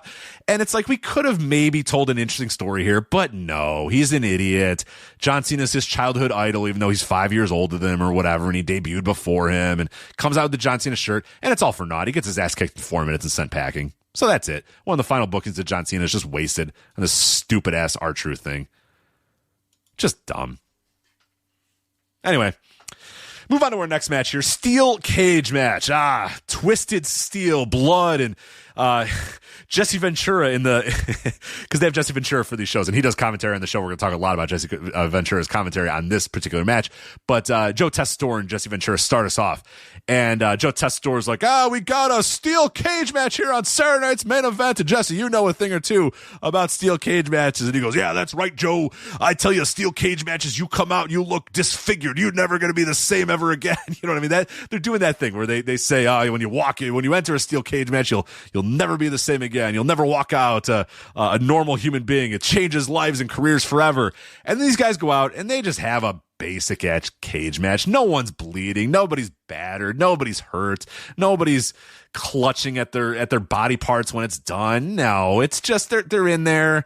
They're exchanging holds. It's a Paul Levesque special. It's a Saturday Night's Main Event. It's a PLE. It's whatever you want to call it. Nobody works hard. Everyone's just out there giving minimum effort, going out there, going through the motions. These guys have wrestled each other 1,000 times, so you might think, oh, they're going to tell a different story. No, they tell the same fucking story they've told 1,000 times over again. Just perfunctory work, basic back and forth. Jesse's bored by the match, so he's bringing up that the referee's counting too slow. Pat and Michael Cole are trying to, ignore it. There is a funny moment at the beginning of this match where they bring Jesse to the commentary booth and they show an old clip of Jesse Ventura on Saturday Night's Main Event. Michael Cole goes, well, Jesse, 40 years ago at this very event, you got in the ring and wrestled. And Jesse Ventura goes, yeah, that's right, Michael. I got in the ring. And you know what? I did something special here. For the first time ever, I was a commentator that got in the ring and wrestled. He says, no one's ever done it since. He says, until you did it. So somebody must have said, Jesse, Pat did it like just a week ago. So Jesse goes, I was the first one to ever do it, but you did it. You tried to steal my spotlight, Pat McAfee. But you know what? I commend you. You got in the ring and you did it. But you know what? I won my match and you lost. So Jesse Ventura putting over Pat McAfee for getting in the ring. And he goes, I did it, back in 1986 or whatever, and you did it, and no one's ever done it again, and no one will ever do it. No one's done it since, and no one's ever will ever do it again.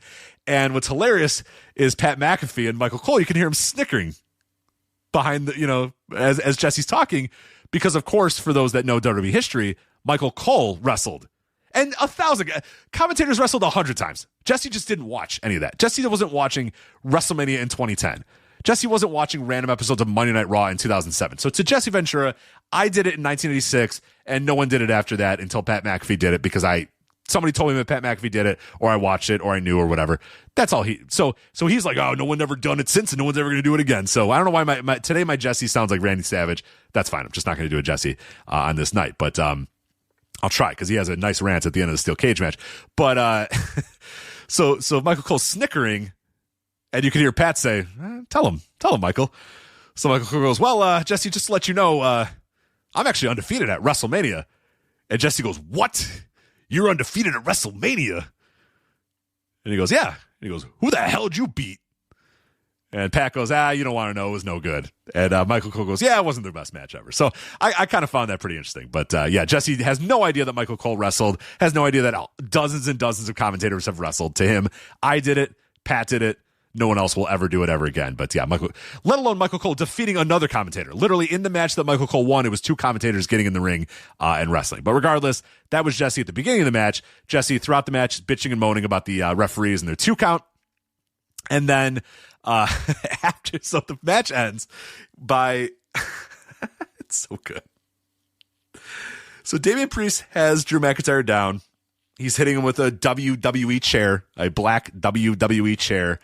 And he gets one chair, he puts it under Drew's head, then he grabs another chair, he's going to do the concerto. And Michael Cole says, this is the same way he put away his former Judgment Day member, Edge. And I'm thinking, what would be great if Edge came back to avenge Damian Priest? He should do that. I'm eagerly anticipating Edge returning to World Wrestling Entertainment to avenge Damian Priest in the Judgment Day's concerto that sent him packing. But anyway, so he does the concerto to Drew McIntyre, kills him dead. Drew McIntyre's dead in the middle of the ring. Pat and Michael Cole are, oh, what a heinous act. Oh, my God, what a heinous act or whatever. Hey, he's putting away Drew McIntyre. I was unclear who the babyface and the heel were in this match because they were both kind of being dicks to each other. So who the fuck knows? Who cares? Who cares? Ultimately, who fucking cares? So he does the concerto, and Damian Priest walks out, opens the door. The door opens. He tells referee, WWE official Eddie Orengo, I don't know who the WWE official was, to open the door and walks out.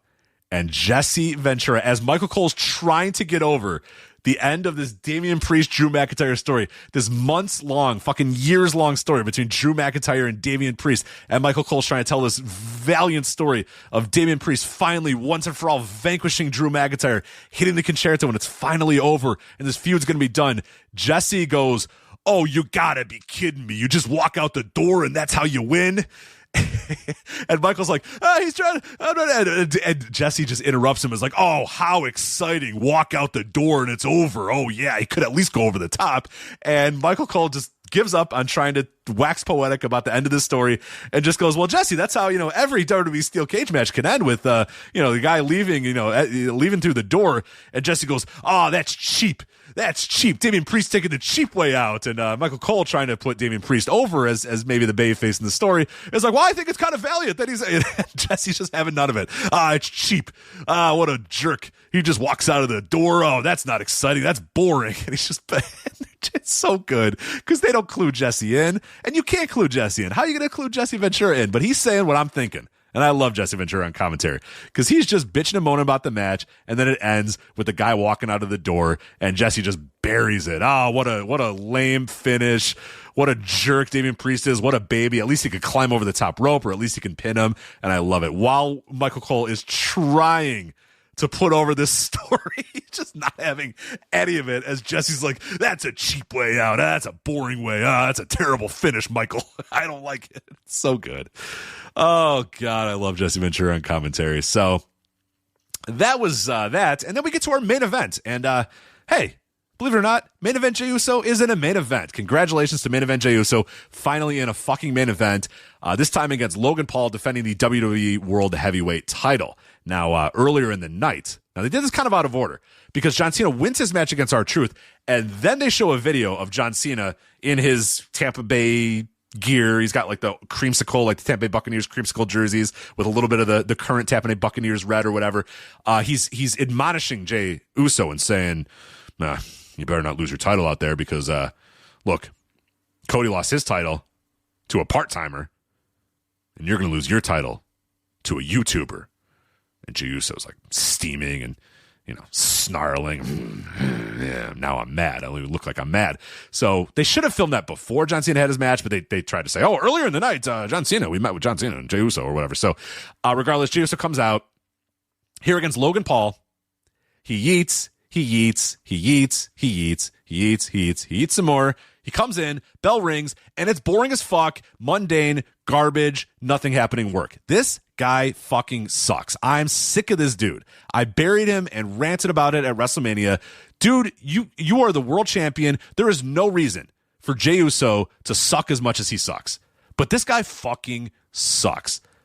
Logan Paul is so much more of a polished worker in the ring there and so much better at getting the crowd to follow along in his mannerisms and boo him or do whatever just to be a part of the match. And Jey Uso goes out there and has another boring ass, nothing happening, mundane match. Man, once that guy's done yeeting and once that bell rings, he's a fucking zilch. Nothing. No fire. Nothing. I am so sick of this dude, and not enough people are burying this guy for getting an opportunity to be the world heavyweight champion in this company. And you can go out there. I know I'm talking about how in a Paul Levesque pay-per-view and a Paul Levesque, major show, these guys all go out there and give no effort and they don't care and the matches don't matter, but you can at least fucking try. There's no reason not to have good matches. I don't buy that. Oh, well, there's no reason to have, it's not that hard to have a good match. It's really not. You got two professional workers in there. You got Logan Paul, who can do pretty spectacular things in the ring and is a pretty damn polished worker for being a guy that didn't come up in this business. And you got Jey Uso, who has years and years of wrestling experience. There's no reason for him to shit the bed every single time out there. There's no reason for him to have boring-ass matches every single time out there. I find it insulting. And I don't know how more fans are not insulted by the fact that these guys go out there and give no effort and don't rise to the moment. And these people paid lots of money to go to the show and to watch you in the fucking main event and another fucking garbage ass, boring, nothing happening match. I'm just this guy. He stinks. He's just awful. This Jey Uso guy. I don't get it. And I'm looking at cage match reviews and everyone's burying Logan Paul. And I'm like, you're watching the wrong match, guys. It is not Logan Paul that's the problem here. It is Jey Uso. So if you want to know how this match ended, John Cena came out and he tried to stop Jey Uso from winning, help Logan Paul win the match. So 2-on-1, John Cena, Logan Paul beating up Jey Uso. Then Cody returns. Yes, Cody Rhodes returns, comes out, evens the odds, hits a crossroads to Logan Paul, hits a crossroads. Sorry, no, he hit a crossroads to John Cena, and then Jey Uso hit a spear to Logan Paul, and the referee came to 1, 2, 3, and Jey Uso wins the match. Afterwards, with about 10 seconds of TV time remaining, so Cody's in the ring, he's got the microphone, and the bug's up. Executive producer Lee Fitting and Paul Levesque, and the bug's up, and Cody's like, all right, so it's me, and I'm like, oh, he's not going to get this in. How is he going to get this in? The bug's already up there. So essentially, in about 10 seconds, Cody Rhodes says, me and Jey Uso versus you, John Cena, and Logan Paul, Money in the Bank, throws the mic down. Michael Cole goes, oh my God, Money in the Bank, Jey Uso, Cody Rhodes, John Cena, Logan Paul, Money in the Bank, and then they sign off immediately to black. So there you go. In a couple, 2 weeks, you're going to get John Cena and Logan Paul teaming up to face Jey Uso and Cody Rhodes. Can Jey Uso shit the bed again and have another bad match? I'm sure he will. Because that's what he does. So, yeah, that was bad. Terrible show. Not worth your time. Do not watch it. If you have not watched it, don't. If you're going to go on Peacock and you just want to watch the matches, skip the entrances, skip all the videos, skip all the downtime. I forget the WWE wait. What's it? WWE wait times is the Twitter account. Let me see what the wait times were for this Saturday night's main event, because it wasn't as egregious as your typical Paul Levesque PLE, but was no good either. I'm having trouble finding the account here, so I'm probably just going to give up in a sec if I can't find it. So, oh man, where are you, WWE wait times? I can't find you, but anyway, it was long. Hey, a lot of fucking time because the entrances take forever and the videos take forever, but not worth your time. Do not go. Don't watch the show. Why would you watch the show? I just told you how terrible it was, and you're listening to this show, so you probably know what the Flagship thoughts are on a lot of this shit. Don't watch this show. Why would you waste your time? Nothing good. If you must, Braun Breaker and Seth Rollins versus CM Punk and Sami Zayn was okay. It was a palatable wrestling match, an okay wrestling match, but everything else on the show was pretty bad. I thought the cage match between Damian Priest and Drew McIntyre sucked. Zelina Vega and Chelsea Green, one of the worst matches of the year. John Cena and R-Truth, nothing happening. And hey, if you want to watch Jey Uso shit the bed again in a major title match in a main event, sure, go watch him and Logan Paul for 9 minutes and 46 seconds and see the return of Cody and John Cena run out and attack them. But by all means, dear God, skip the show. Do not watch Saturday night's main event. And hey, folks, that is it for us. So again, want to thank you for sticking with us during some of the delays, trying to get these different guests on. I hope you enjoyed this show. This is obviously not what we wanted to do for this week's Flagship, and we hope Joe is back next week, and hopefully his tooth is okay. Kind of a short notice show. We're kind of putting this stuff all together, but hey, I think it ended up being pretty good, and hopefully you guys enjoyed it. So again, want to thank you guys for listening. FlagshipPatreon.com for all of our bonus content as well. If you want to listen to the Tour of the Territories, you'll get a new episode coming out, by the time most of you guys listen to this, on Friday morning. There will be a, who am I covering? Who's this week's show? I forget who this week's show is. So don't worry about it. I don't know. World Class? Is it World Class? No, it's Georgia Championship Wrestling. That will be what's up. World Class is next, by the way. A great episode of World Class, by the way. But yeah, it'll be Georgia Championship Wrestling this week on Tour of the Territories. At some point, I assume you'll get a Thursday Dynamite review. You can go over to the Instant Reaction Live. You're wondering, what the fuck? You guys are not going to cover Double or Nothing? What a major show that was. Well, Eric did the plugs for us. Instant Reaction Live, if you want Joe and I's thoughts on that pay-per-view. Immediately following the show on Sunday, we did 2+ hours, or just under 2 hours. Just under 2 hours. I think it was 1 hour and 58 seconds. Our Double or Nothing recap and review. The best post pay-per-view show review in the game. You can do that. So Instant Reaction Live will be up there on the $10 tier, FlagshipPatreon.com. So you can go listen to that. But again, I want to thank you guys, obviously, for your patience with a kind of a weird show this week. But thank you again to Matt and Eric for jumping on. And yeah, talk to you again next time. Hopefully Joe is good, but yeah, we'll hope he gets well soon. I want to thank you guys again for listening. Talk to you again next time. Take care. Bye. Hi, I'm Case Lowe, co-host of the Open the Voice Gate podcast. The one question I'm constantly asked when it comes to Dragon Gate is, how do I get into the promotion? Well, stop asking and start listening to the Open the Voice Gate podcast, released every Wednesday on the Voices of Wrestling Podcasting Network. For exclusive news and show reviews, look no further than the leader in Dragon Gate coverage, Open the Voice Gate.